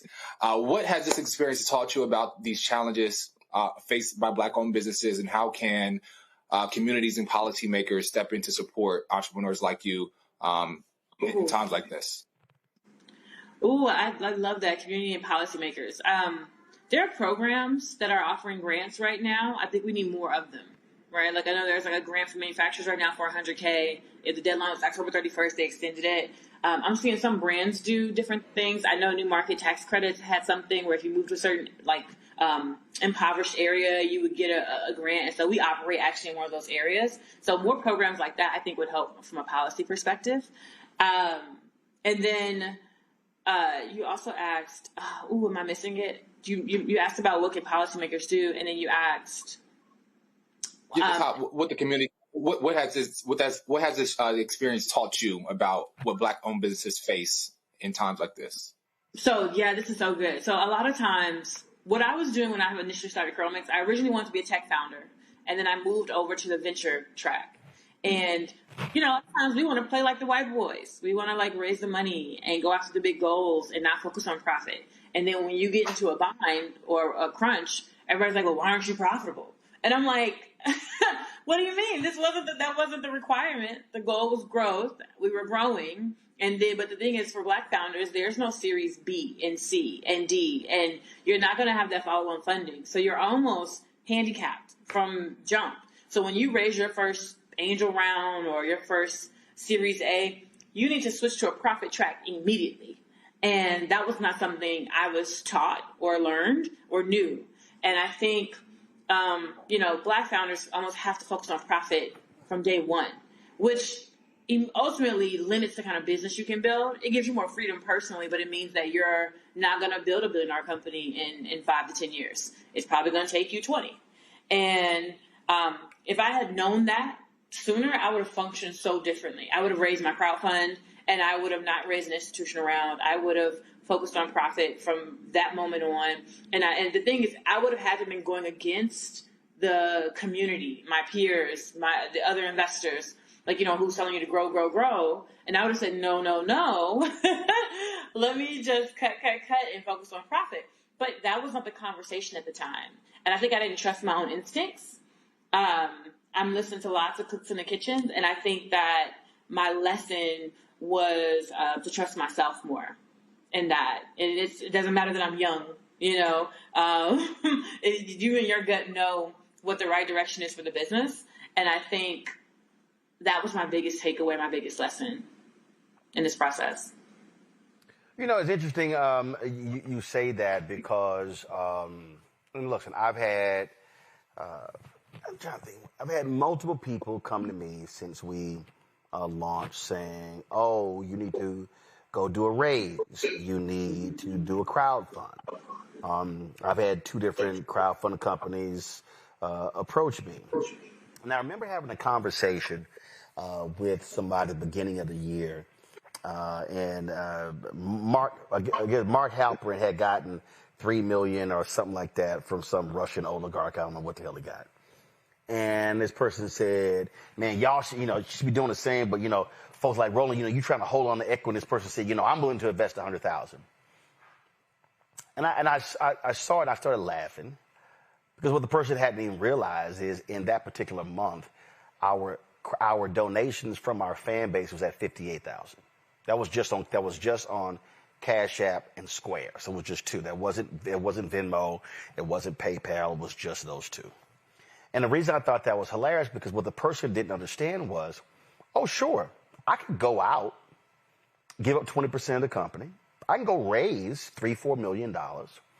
But the problem is if there's not going to be an increase in advertising coming from brands, coming from ad agencies, all you're going to end up doing is doing a raise, bringing the money in, expanding your expenses, burning through the cash, not seeing the revenue increase to go along with that. And now you're chasing the valuation and those investors want their money back. So you're going to have to end up going out to go raise more money to essentially pay them back. And all of a sudden now you're losing equity. And I said to this person, I would rather stay where I am and methodically build than be in a constant state of pressure, debt, raise. I said, then you're not focusing on the business. You're focusing on just out there constantly trying to raise money. And these are the conversations that I think, unfortunately, Kim, that people don't want to have when we talk about business. Because a lot of people are sitting there and they're looking at Instagram. And they're like, oh, they're thinking you live in the good life, not understanding that when you are an owner, when you're an entrepreneur, you're the one staying up. You're the one trying to figure out how do folk get paid. You're the one shifting money when it comes to this credit card to that credit card. This ain't Sheila E.'s song, The Glamorous Life. Oh my gosh, Roland, you're absolutely right. So I have decided, so I learned that lesson, right? And I think thankfully I'm not too far gone that I can't recover. So I have a plan. I've decided it. I stopped raising after that crowdfund. I was like, oh, I'm done. I'm not raising another $1. We're good. Okay. I have been in the marketing seat running as CMO, CEO for the last 18 months. And my marketing team is down to just 4 people max. And the 3 of us work on Chromix. So all the emails are going out, all the SMS, everything, all the graphics, me right now. That's how we're saving money. It's because I'm probably working 3 or 4 jobs. And I want to get Chromix to a really comfortable position in profit, be able to pay my investors back their money, but retain the equity in the business. And I am saddling up for the long haul. I'm going to be doing this for the next 10 years, at least. And I'm okay with that. I love that. I love my customers. I love what I do and who I serve. And I'm going to slowly just buy back my equity. So I agree with you. That was a hard lesson, but I'm glad I learned it now and not in, 3 or 4 years. So here we sit, and go to my iPad, Anthony. Folks, if you go to curlmix.com, you see Protect Curl Mix. You can buy products, but also if you want to just donate, if you don't want to buy products, you can click the donate button right here. You see they are asking for $50. You can change the amount right here. And there are multiple ways in which you can give. You see credit cards, Cash App, Affirm, Klarna, as well as with your bank. If I go back here, you see there's a running clock right here. And 36 days, 5 hours, and 25 minutes. And so, folks, they moved about 7,000. Again, the goal is to do 20,000, so we're talking 13,000. And so if you want, well, first of all, so let's see for folks who may not know, what products do you have? So I'm looking here, and so just share, what are your products? Yeah, so we have a few different gels. We have about 3 flaxseed gels in here. So if you like a wash and go, this would be a great kit for you. We also have our anti-frizz leave-in in here, as well as our pineapple leave-in that's going to be really good for detangling your hair. We have our honey curl cream, so it'll be great for twist outs, as well as our styling foam. And then we also have our shampoo. And a grapeseed conditioner is going to be really great for slipping through your hair. So it's a really good styling bundle if you want to style your hair. All right, so I see here wash and go shampoo. All right, so what products that you have? Okay, what can dudes use? I mean, let's just say now Larry, he ain't got no shot, so he ain't. Okay, no. You got anything Larry can use for his beard? Absolutely, we have some body butter and lots of different growth serums on our website. Larry could just go and buy a one-off product. He doesn't have to buy the 10 for 10. Or he can buy it and gift it. It should be shipped out hopefully before Christmas because we're doing pre-orders. And maybe he'll be able to do stocking stuffers. But also he can just go directly to the site and purchase a body butter. That's what I actually have in my hair right now. I blow dried it just before our meeting. All right. You can look at Mustafa's hair. You see how you put Mustafa up there. So what you got for Mustafa? So we are switching up the bundle. So the bundle you see on the site is going to change on Black Friday. It's going to be a scalp bundle. So we're going to have a lot of liquid shampoos. I know if you have locks, you don't typically want butters and creams and things like that in your hair because it can get caught and it'll collect lint and stuff like that. So we have 2 or 3 liquid poos, one that's mint, one that's strawberry. We have a scalp treatment that's like an okra-based gel that's got like a minty feeling with witch hazel. It's going to help relieve dandruff and any itchy scalp that you might have. And then we have our fragrance-free serum. That's going to be in that kit. And then we have our fragrance-free shampoo and conditioner as well. So if you have sensitive skin and you want something with fragrance-free, definitely check Chromex out. All right. Tyler, take your hat off and see what the hell you're working with. Let's see. Look, I'm need someone that's not going to take the waves off underneath. First of all, you ain't got no damn waves. Look. Stop it. Tyler, you ain't no waves up there. So, Kim, y'all got something that can give his ass some waves? We got some pomade. We got some pomade on our site. Just search pomade. It's our maple pomade. All right, then. So, folks, you have your marching orders.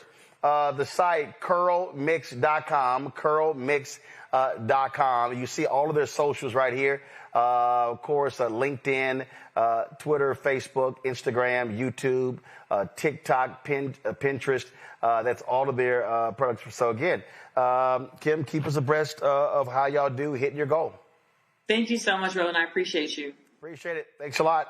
Folks, got to go to a break. I'm going to talk about this Washington Post story, and I'm explaining to you how black-owned media gets screwed out of the money with stories like this. Y'all want to listen to this. We'll be right back.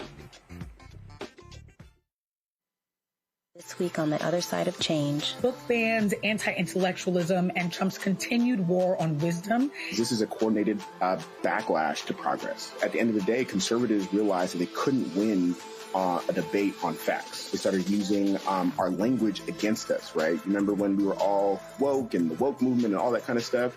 Now everything is anti-woke, right? When we were talking about including diversity, equity, inclusion, higher education, now it's anti-DEI. All this are efforts to suppress the truth because truth empowers people. You're watching The Other Side of Change only on the Black Star Network.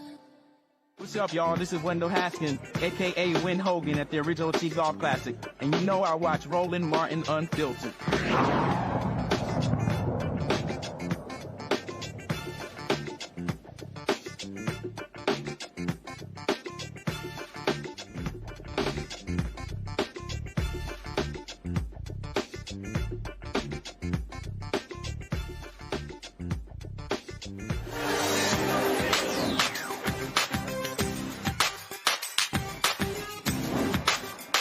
Being frozen out.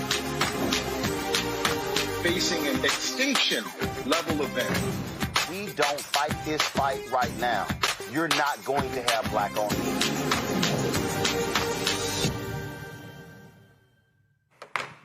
All right, folks, on Monday, Jamal Simmons sent out an email regarding, it was a Substack column he wrote about a piece that was in the Washington Post. Now, after Jeff Bezos pulled the endorsement of Vice President Kamala Harris from the Post, I canceled my subscription, so I didn't see this story.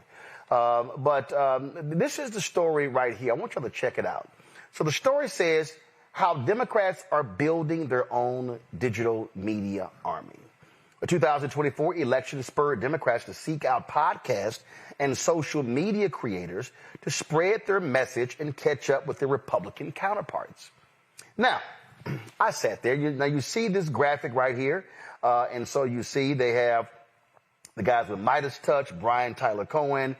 They got the two white women with a podcast in Oklahoma. And so, okay, so you go through this story, and it lays out in here what Donald Trump did. So then they go in here and they talked about how State Representative James Tallarico, how he's been focusing on a lot of new media figures. And they mentioned, again, Brian Tyler Cohen and how Mark Kelly kicked off his campaign on there. Then, of course, they talked about Jennifer Welch, the I've Had It podcast, her and her co-host Angie Pump Sullivan, two white women from Oklahoma.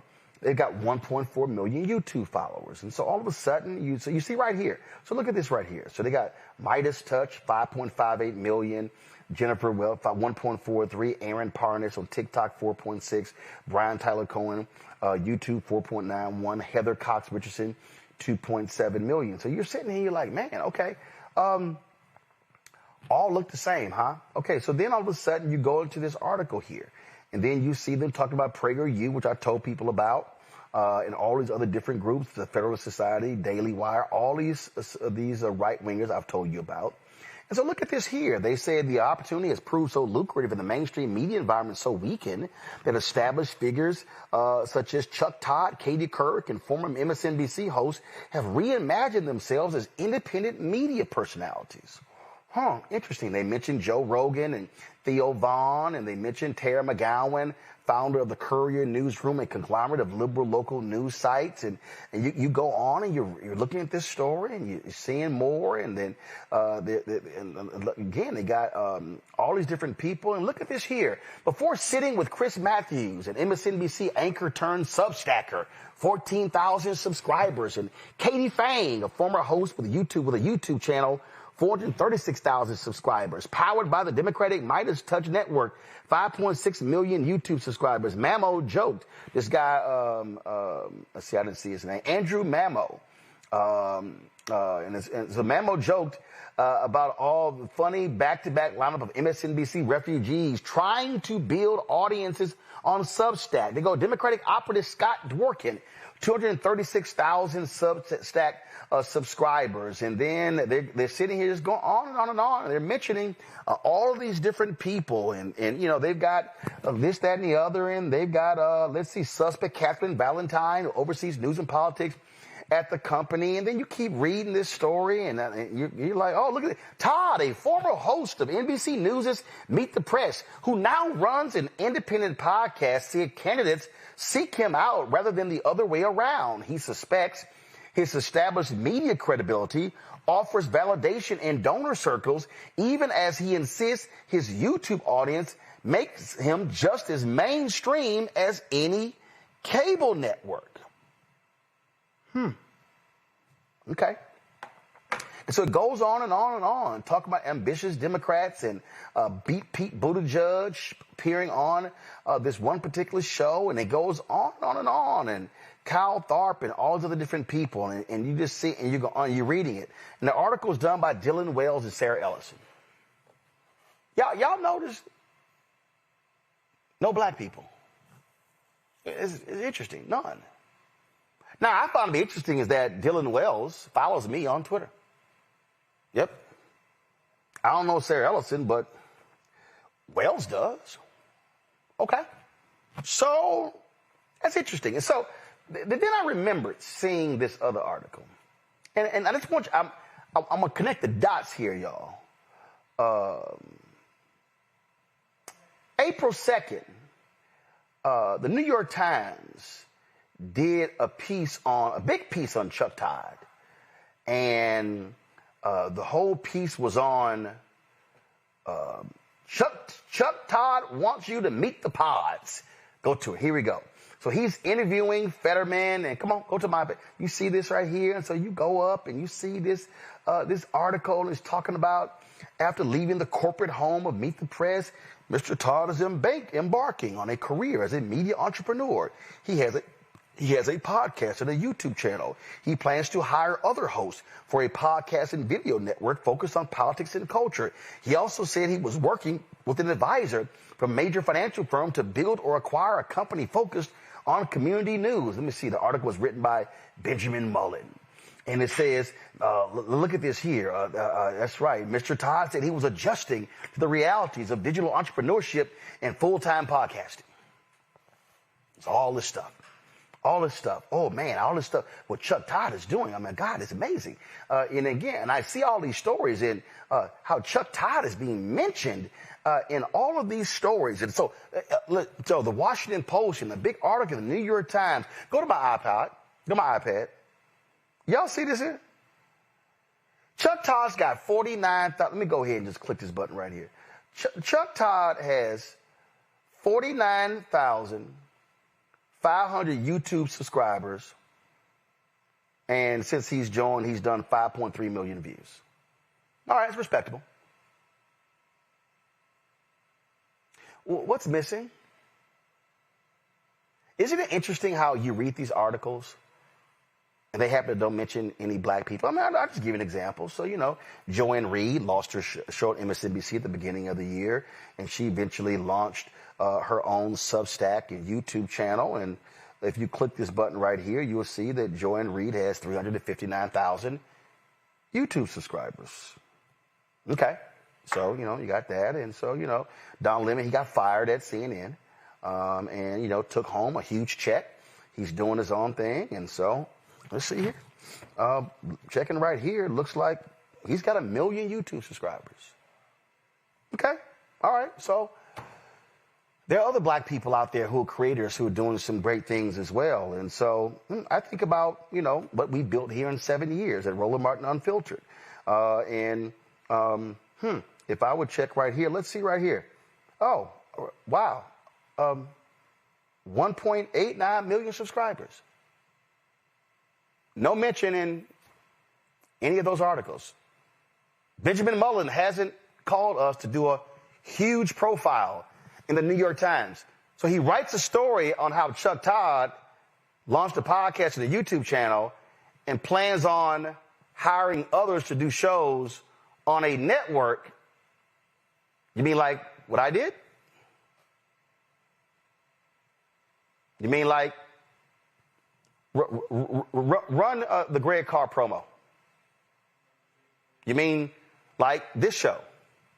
Next on the Black Table with me, Greg Carr. Oh, you mean, run the other side of change. This week on the other side of change. Book bans, anti-intellectualism. Oh, you mean run balanced living. Are you ready for the holidays? Oh, come on back.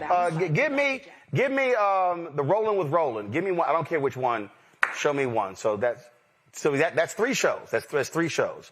Right now we are working on a business show. We're working on a new daily noon show. We're working on a health show. Now, mind you, those 3 shows, we had other shows. We had 3 previous shows with other guests on the network. So in the 4 years we've done it. It's amazing how none of that gets mentioned in the Washington Post and the New York Times. So some of you may be saying, well, Roland, I mean, what, are you upset you're not getting attention? No, because I don't think you quite understand what's going on here. See, with the New York Times and the Washington Post, when they do these stories, what ends up happening is the very same media buyers, listen to what I'm saying, the very same media buyers in politics, the same media buyers in the general market, they're reading the same outlets. So when they decide to say, hey, we should spend money on these networks, on these shows, I was reading the Washington Post, I was reading the New York Times. That's where we should spend our money. So when you see a story written by the Post and the New York Times and other white mainstream media that completely ignores black people and others, what then happens is we're frozen out of the money. And if you're frozen out of the advertising money, you can't grow your network. See, there was a whole bunch of people who were sitting here like, oh, yeah, you took that money from Kamala Harris. Let me explain something to y'all. I knew when the Harris campaign paid us for advertising directly, it was going to show up on the FEC report. Do you know why that happened? Do you know why you don't know that BET got almost $10 million? Do you know why you don't know how much Essence got, how much NNPA got? Because they got paid through the advertising company. Well, I didn't trust their ad company because they kept screwing black people. So I said, y'all going to pay me direct. Oh, y'all didn't realize that, huh? Well, I thought so. And so what I'm trying to get you to understand is we are systematically frozen out of the money.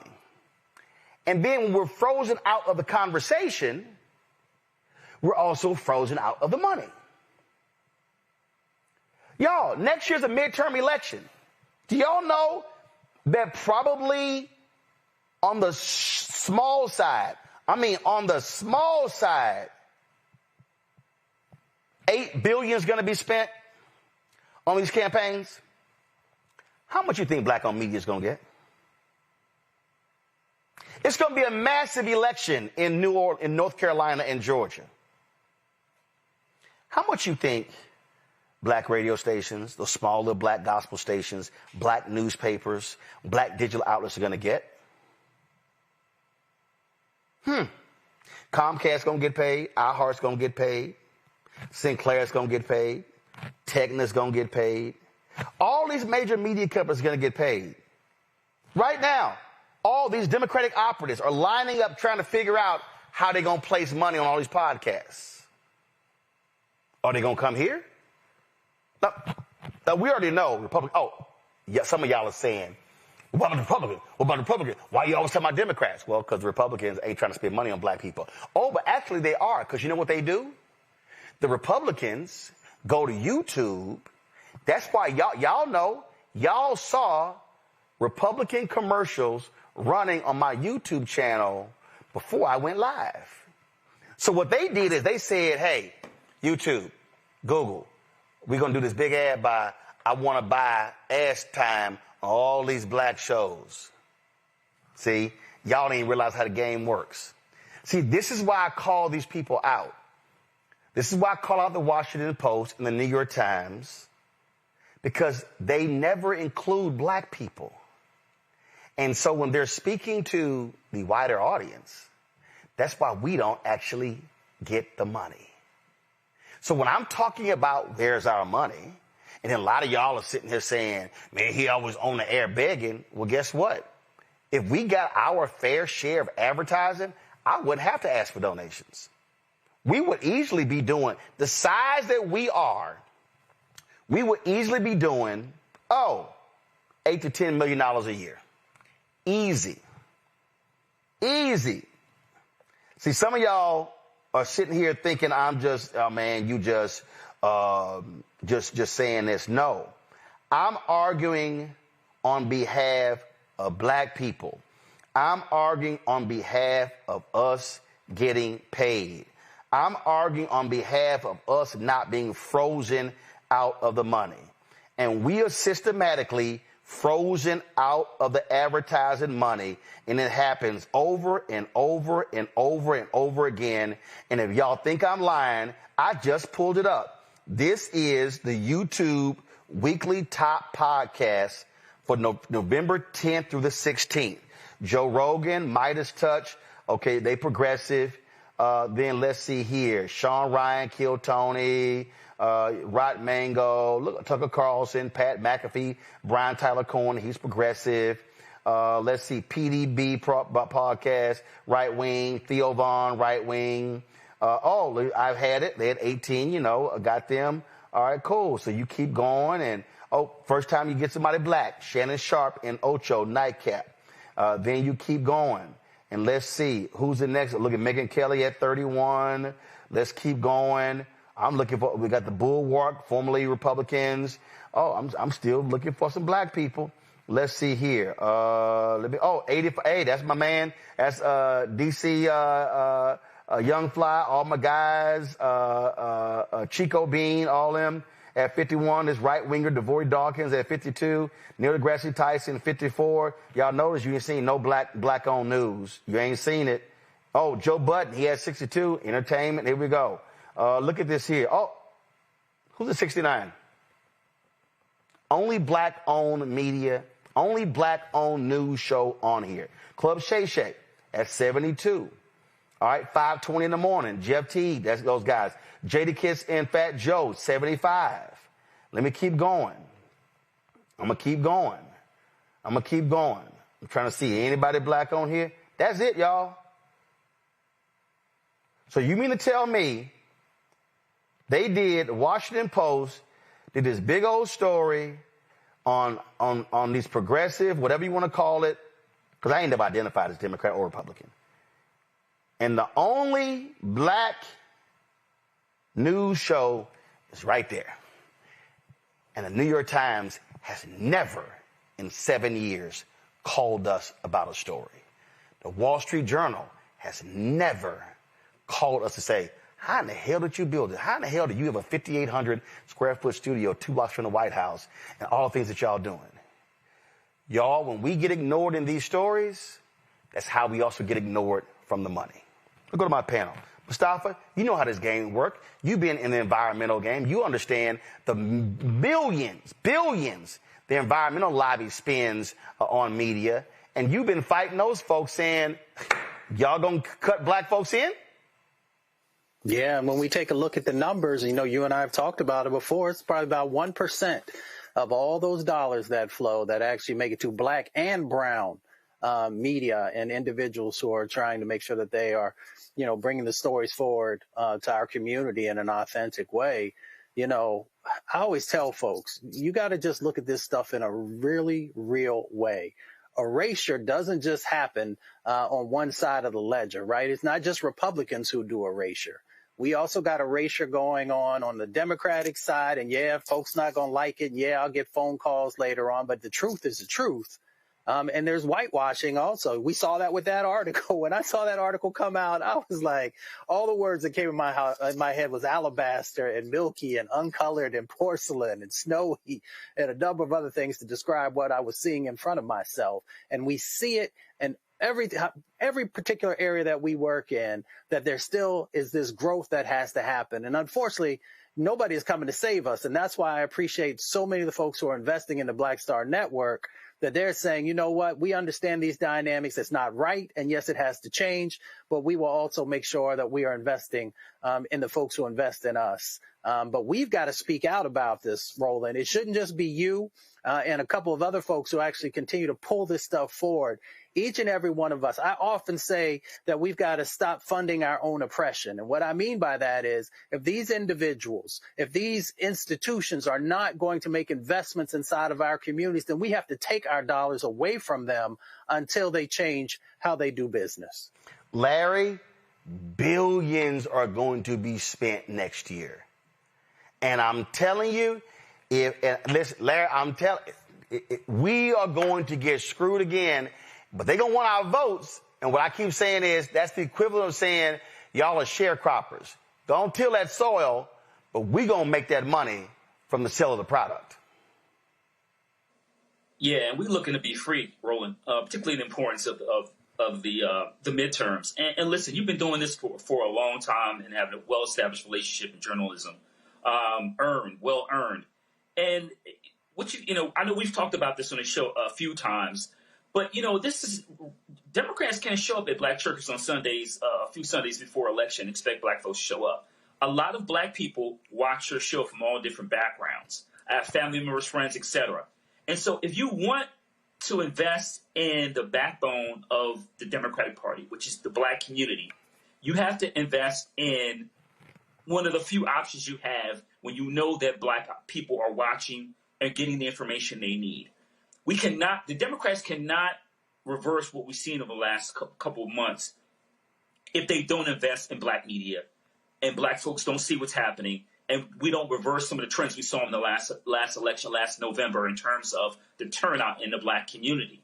And so you're right. If this continues during a time we have a large number of black folks, we talk about the members of the CBC compared to other times 10, 15, 20 years ago, then we will once again, the Democratic Party is going to repeat the same mistakes over and over again. And once again, you made the analogy talking about we're sharecroppers. But no, we're superstars. And we're voters, and we spend money. And if you want to win, then you have to invest in black communities and black media and invest in the black stuff. See, Tyler, here's the deal. And I know. Oh, it's a whole bunch of white media strategists can't stand me. Oh, I know. My name come up. Oh, and I hear what they say. And you know why? Because they say, damn it, why is he demanding equity? And see, I tell them point blank, you gonna play me small? No, we're not having you on the show. No, we're not gonna broadcast your rally. No, we're not gonna run your ads. Because you're not gonna sit here and hit me with a black tax, but then you're gonna go spend $1.5 million, $2-3 million over there. No, I've told campaigns no. And they're like, did he just tell us no? Yes, because you can't play me cheap. And I'm not going to accept it. And the problem is, too many black people who willingly, and I get it, they willingly accept a crumb and they convince themselves that it's a tasty meal. No, it's a crumb. And the erasure is intentional, because I believe when black media is underfunded, that means that black truth telling becomes easier to ignore. And if we do not own the platform, someone else is controlling our narrative. And I think that is exactly what they want to be had done. They want our narrative to be told by somebody else. But I think it's important for black media to tell our truths. And the black media has always been the pulse and truth tellers of this country. And so whether that's pushing culture or whether that's holding systems accountable, as we see what happens here on this show. And I think when major political, institutions, whatever side, build strategy while excluding us, they fail the very communities that they say that they're trying to uplift. And I believe without black media, this digital narrative will always be incomplete. And our people deserve better. Our people deserve the truth to be told. And I think that is important for us to be at the table. And like I said, not accepting crumbs, but knowing that we deserve the whole damn meal and not just the piece of bread that's being passed around. Man, I done told these folk point blank, you play me small, I ain't even getting out of bed for that small change. That's not about being arrogant. I'm telling you. And so this Washington Post story, that's also what happens when you fire all the black people. When you run all of them off. That you would have a whiteout in that kind of story. And I talked about it on Twitter, and I tagged the writers in it. So they know exactly how I feel. But I'm telling all y'all who are watching, all y'all who keep complaining why we don't have this and we don't have that, I'm going to tell y'all right now, the reason you do not see more comprehensive coverage, the reason you do not see a black-owned media morning show and a midday show and an afternoon drive show, the reason you don't see it, because we do not get the dollars, period. We get screwed by these ad agencies, and I'm talking about Dentsu, WPP, Omnicom, Horizon, IPG, you can name all of them. Group M. Man, we've been dealing with them for 4 or 5 years, and all we've gotten is a damn runaround. So we get screwed out of political advertising money, we get screwed out of the general market money, and then we get screwed out of the federal government advertising money because the same damn agencies get the federal contracts and screw us in general market. Then y'all wonder why you don't have black news shows. Now y'all understand why. So when I call these folk out, y'all need to be commenting on Instagram, liking as well, so they can see hundreds of thousands. Because if I post some bullshit, some little messy stuff, oh man, folks will like that in a heartbeat. But this right here is why black-owned businesses get frozen out, because they act like we don't exist. They freeze us out of the stories. They freeze us out of the money. They freeze us out of the equity, out of the venture capital, and then we're left to wither on the vine. And I'm going to close out with this here. I'm telling y'all because I know it's true. There are some agencies and some brands that said, we're going to wait his ass out. They thought we would be out of business by now. They like, damn, 7 years later, his ass still standing. We thought by ignoring him, we were going to take him out. Well, first of all, our supporters stand us up with their dollars. 2, I know how to manage money. I may have hated algebra and geometry when I was in college and high school. Oh, but I can count. I know money. I know how to control expenses to make sure expenses are less than revenue. And that's how you stay in business. So I'm warning everybody right now. If y'all hear me calling some campaigns out in 2026, y'all know why. And I'm putting everybody on notice. If y'all think you're going to play Roland Martin Unfiltered, Black Star Network, and Black-owned media small, you got another thing coming. And the last point, I don't believe only one person can eat. So when I go to the table, I ain't just fighting for me. I'm fighting for other folk as well to get a piece of this shit pie. Because again, a piece of a pie ain't the same as a damn crumb.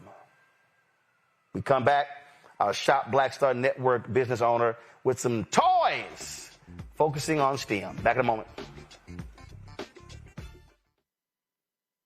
If in this country right now, you have people get up in the morning and the only thing they can think about is how many people they can hurt, and they got the power, that's the time for mourning. For better or worse, what makes America special, it's that legal system that's supposed to protect minorities from the tyranny of the majority. We are at a point of a moral emergency. We must raise a voice of outrage. We must raise a voice of compassion. And we must raise a voice of unity. We are not in a crisis of party versus party. We are in a crisis of civilization, a human rights crisis, and a crisis of democracy itself. And guess what? You've been chosen to make sure that those that would destroy, those that would hate, don't have the final say, and they don't ultimately win. Hey, yo, what's up? It's Mr. Dalvin right here. What's up? This is KC, sitting here representing the Jodeci. That's Jodeci, right here on Roland Martin Unfiltered.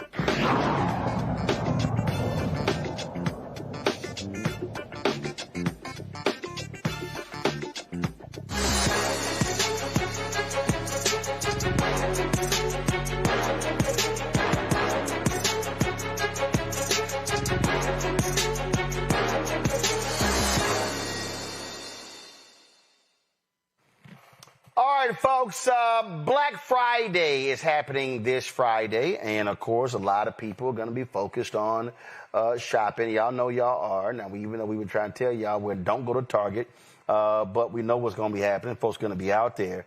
And actually, with that the case, I want to remind y'all, right here on Roland Martin Unfiltered on Thursday and Friday, y'all, we got a special for you. So we have our segment here. This is our Shop Black Star Network segment. So what we've done is we put together all of the segments, going to be including this one here. All of these segments we put together for a massive broadcast on Friday. And so we're going to air all of these. So if you look at all these products to my left, we're going to have all of these interviews that we've done with all of these owners. And so you're going to be able to hear their stories about their particular products. And the one we have today is a toy company. That's right. If you got kids who love science, math, and the arts, Terry Nichelle Bradley has created the Brown Toy Box, a child-centered, STEAM-inspired toy collection that celebrates learning. Her goal is to make STEAM-based educational experiences accessible to all children and their parents. Bradley joins us right now. All right, glad to have you here. So, all right, let me go on over here, and let's see what we got right here. So, is this called the Dissy Crew? I can't hear you. There we go. Now I can hear you. Go ahead. Oh, you can hear me now? Now I hear you. Okay, it's Dadisi. Dadisi means curious in Swahili, and we say we're always trying to cultivate curiosity for our children. Black folks love having Swahili names. I'm just messing with you. And we love it. All right, so Dadisi. Okay, so right here, so on the back here, it says meet the Dadisi crew. So you got. So are these all different characters? Yeah, so we represent that line that you're looking at represents 14 different STEAM themes. Alex and Ava, Amara, Dre, Everett, Haley, Jalen, Justin, Kenny, Michaela, my niece named Michaela, Maya, Oscar, Sebastian, my middle name, it's a great name, Sky, Willow, and Zoe. Yes, Zoe. So they all represent different STEAM themes, various interests, because what we say is you never know what's going to cultivate or capture a kid's imagination, right? So we want to expose them to all those different themes that each of those characters represent. So I was just talking about money, and so this here says investing in finance. We see we got some money in here, a market, a calculator, and a safe. Yeah, so in that kit, that's the Kenny Finance and Investing Kit. So in that kit, they've got a chore chart. We want kids to really actually understand and respect money, right? So they need to understand how you earn money, how you save money, how you invest money, and how you share, right? And right. So that's being charitable, right? So really understanding money, but making it really, really fun, right? So that's the point for all of our STEAM kits, our puzzles, our games. It's really about making learning really accessible, representative, and fun. All right, I got aviation. Yes. Yeah, so that's Sky. So what you'll notice with each of our kits, they come from a different part of the Black diaspora, right? So Sky she represents Brazil, and she represents aviation. And so they're building a tower in there. They've got little planes in there that they put together. So what we like to do is make sure everything is equal parts learning, equal parts fun. So in that kit, there's always like a DIY activity where they're putting something together. All right, hold up. Using acronyms. What's DIY? Oh, do it yourself. There we go. Self-activity. Okay. So they'll put something together, but then they actually get to play with it because we want it to be really valuable to the parents. There's a book in each of those STEAM kits with activities, but then they also get introduced to Black trailblazers in those specific STEAM themes. So we try to make it, again, a lot of learning and a lot of fun. Museum arts is the next one. Tell me about this one. So that is Michaela. So that kid is actually named after my daughter. And that one is really fun because the kids all get a canvas, they get frames, they get to curate their own art exhibit. So they can either do stickers or paint, and they can make their own, create their own canvases, and they have adhesives to the wall. And so it's so funny. One of the parents that bought that particular STEAM kit told me that not only did her daughter do all of the different canvases, but then she sold her pieces to her, so she made some money. So I was like, well, I love that because she's learning entrepreneurship. So I love that she created her own art, and then she let them come to her art exhibit, and she sold the pieces. So I love that story. All right, we got astronomy here. Yep, that's Dre. So Dre, what I love about the characters too is we were so intentional about not only the theme and where they come from. Dre is from Ocho Rios, Jamaica, right? But also what they look like. I wanted Black children to be able to walk into a store or go onto our site and see characters that look like them. So one of my favorite things is that parents will say, I wish I had this when I was a kid, right? And that's really where this whole thing came from is, I was a little Black girl raised in St. Paul, Minnesota in the 70s, right? There wasn't a whole lot of representation, but my mother made sure that we had things that look like us. So if it was an Ebony magazine up on the wall or a Barbie that she colored brown, she made sure we could see ourselves. So Dre represents astronomy. So they put together a telescope. They've got a glow-in-the-dark constellations for their wall. It's just a really, really fun kit. Questions from the panel. Tyler, you're first. Yeah, I love how you talked about your childhood experience being the vision behind this right here. I'm just curious, when did you realize that this just wasn't a business idea, but really a cultural intervention for children to be able to really tap into the STEAM and also, the historical concepts behind this? So the funny thing is it was the reverse, right? I didn't see it as a business venture at first. I really thought about, so at the time I was leaving corporate. My background is corpcom at corporate communications, and I hated my job. I hated all the things that were going on. I was like, you know what? At the same time, I kept reading and like TechCrunch and Mashable about this leaky pipeline to STEM. And I always knew it was not an intelligence issue. It wasn't a capability issue. It was an access issue, right? It was an exposure issue. And so I was at a point in my career, I was really trying to find purpose. And I wanted to do something like when my mom used to color my Barbies brown, I thought she was crazy, right? When I was a little kid. But when I had children myself, I remember going on those quests to different stores looking for, ornaments with my children's names or brown things, and I could never find it. So for me, it was a little bit of the reverse. It's like, how can I create something, one, that exposes children to STEAM in a way that's really, really fun, and that's also makes STEAM accessible to the parents, so science, technology, engineering, arts, and math, accessible to the parents as well. And so I really started it less as a business, but more as a altruistic kind of mission. I thought I was starting it as a business, but what I realized was I didn't have a lot of business acumen when I first started, but I got that together. Larry. Yeah, I noticed the packaging looks really great. And so my question is, the cost as it relates to packaging and getting that product out. Yeah, so when I first started Brown Toy Box, we started as a subscription box. We started with my children and I at my dining room table, right? And it looked very different. So it was in 2021 when we got our first retail deal that we were like, I had reached out to a toy designer, and he's like, I want to help you. I'm aligned with what you're doing, and designed a lot of, between two different toy designers, designed a lot of the stuff. We imported everything from China. I'd never done any of this before. I was not a business person. I was not a toy maker. But I was a mom, right? And I knew what I wanted to have for my children and what I wanted to have for other children, right? And I just thought, when you take a walk down a toy aisle, and you never see any children that look like they're sending a message, right? And so I wanted to send a different kind of message, like, you matter, you are represented. I didn't want to do a doll company. I wanted to do educational play, right? I think there's a lot of Black dolls out there, and there's a need for that, but there's also a need to kind of disrupt this educational toy aisle, and that's what I set out to do. Mustafa. Well, thank you for this. I'm big in science and the arts. I'm curious. So when you create this, have you heard from educators or others about how this has been helpful for the young people who are learning and growing?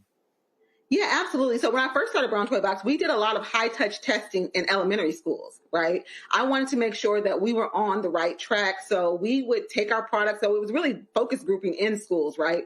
But one of our big customer bases are schools or corporate partners who buy for schools that are in their communities, those kind of things. So we work a lot with schools. We go into schools ourselves. And, for us, we're going to bring all the kids always get a STEM kit or one of our giant puzzles or one of our games, but we also take in programming. So we'll go in and if the theme happens to be marine biology, we'll connect with the Black marine biologist, take them into a school so kids can see someone that looks like them, that shares a path that's not too dissimilar from them, right? And then we do a game around that. And then ultimately, then at the end, they get to take something home with them, right? So we do that. We do big festivals. We did, last year, we activated our first STEAM Bowl alongside the Super Bowl, right? So we went into a local school in New Orleans and we activated a big STEAM Bowl. We really want to bring STEAM to life through play. And there's so many ways that we really are doing that. And so, we do live entertainment with our characters. It's just really, really important that the kids get to actually see these characters in front of them and be able to touch and play and then take it home and engage with their parents. So we're all about tactile play, right? We have some of our products that are online and those kind of things, but we're really trying to get kids to disconnect a little bit and get on the floor, interact with their loving adult, whether that's their parent, their grandparent, a friend, whatever, and really, play and touch and do all those things.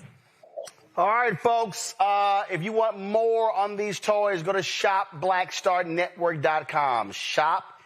Shopblackstarnetwork.com. You can check them out. You can get them there as well. And so, again, Brown Toy Box. Terry Nichelle Bradley is the creator. You can see all of them right there. So if you're looking for Christmas gifts, you're looking to buy Black Friday, y'all just go buy Black by going to shopblackstarnetwork.com. Terry, the show, we appreciate it. Thanks a lot. Thank you. All right, bye-bye. Thank you very much. Let me thank Mustafa Tylik as well as Larry for being on today's show. Y'all have a fantastic Food, Family, and Friends Day. Thanksgiving, we call it that as well. So y'all enjoy that. I'm going to go to a quick break. When we come back, we got some in memoriams to tell you about before we take it away. All right, back in a moment. Are you ready for the holidays? This week on A Balanced Life with Dr. Jackie, we're talking about all things anxiety and the holidays, whether it's performance anxiety, presence versus presence, making certain that everybody in your space understands the boundaries and how to respect your home. This week, we're talking about those things that will allow you to have a peaceful holiday season. It really is not about perfection. It's really about, you know, the house feeling warm and cozy and peaceful. You don't have to like everybody, but what you can do is be cordial in those environments. That's all this week on A Balanced Life with Dr. Jackie here on Black Star Network.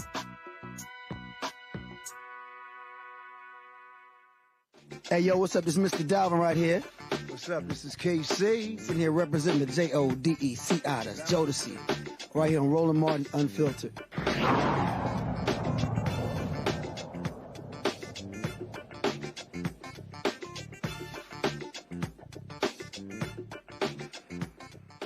The Mississippi Delta barn where Emmett Till was brutally tortured and killed in 1955 will become a sacred space open to everyone. The Emmett Till Interpretive Center has officially purchased the barn thanks to a $1.5 million donation from TV producer Shonda Rhimes. For decades, this barn was kept out of public view, buried by the very people who wanted the truth erased. We all heard the story of how Emmett Till's mother, Mamie Till Mobley, made the courageous decision to hold an open casket funeral so the world could see what happened to her child. Those photos shook the nation and helped ignite the civil rights movement. And so this interpretive center, again, will be known as a sacred space. And so we'll have more details when it becomes available. Folks, legendary reggae icon and actor Jimmy Cliff has died at the age of 81. His wife said he suffered a seizure followed by pneumonia. Cliff's first major hit in Jamaica, Hurricane Hattie, referenced the devastating 1961 storm before he went on to perform at the New York World's Fair. Later became an international star with classics like Wonderful World, Beautiful People, and the powerful protest anthem, Vietnam. Also passing away this week is the former chairman of the Student Nonviolent Coordinating Committee, Jamil Abdullah Al-Amin, known to many as H. Rap Brown before converting to Islam, died at the age of 82. Al-Amin was one of the most influential pro-black leaders of the 1960s and 70s, a force within the civil rights and black liberation movements. He became known for challenging white supremacy and openly advocating armed resistance as a means of self-defense. He was known for his fiery rhetoric, once declaring violence is necessary. Violence is a part of America's culture. It is America as cherry pie. He passed away in a prison hospital after he was convicted in Georgia. And, of course, that was years ago when I worked at the Fort Worth Star-Telegram, where I had an opportunity to actually interview H. Rap Brown, of course, later changed his name to Al-Amin. And so certainly condolences go out to the family of him as well as Jimmy Cliff. All right, folks, that is it for us. Let me do this real quick here, y'all. So let's see here. Tabia Kirkland, founder of Kidney Watch Foundation, actually just sent me this here. Got this in the mail. This T-shirts right here. Walk for a Better Tomorrow. She said had a family member who bought one of these shirts at their wellness walk. So she went ahead and sent this to me. Let's see here. Shout out to the guys at Fairway Golf Group. They came by and dropped off this golf hat to me right here. And let's say they dropped off a couple of shirts.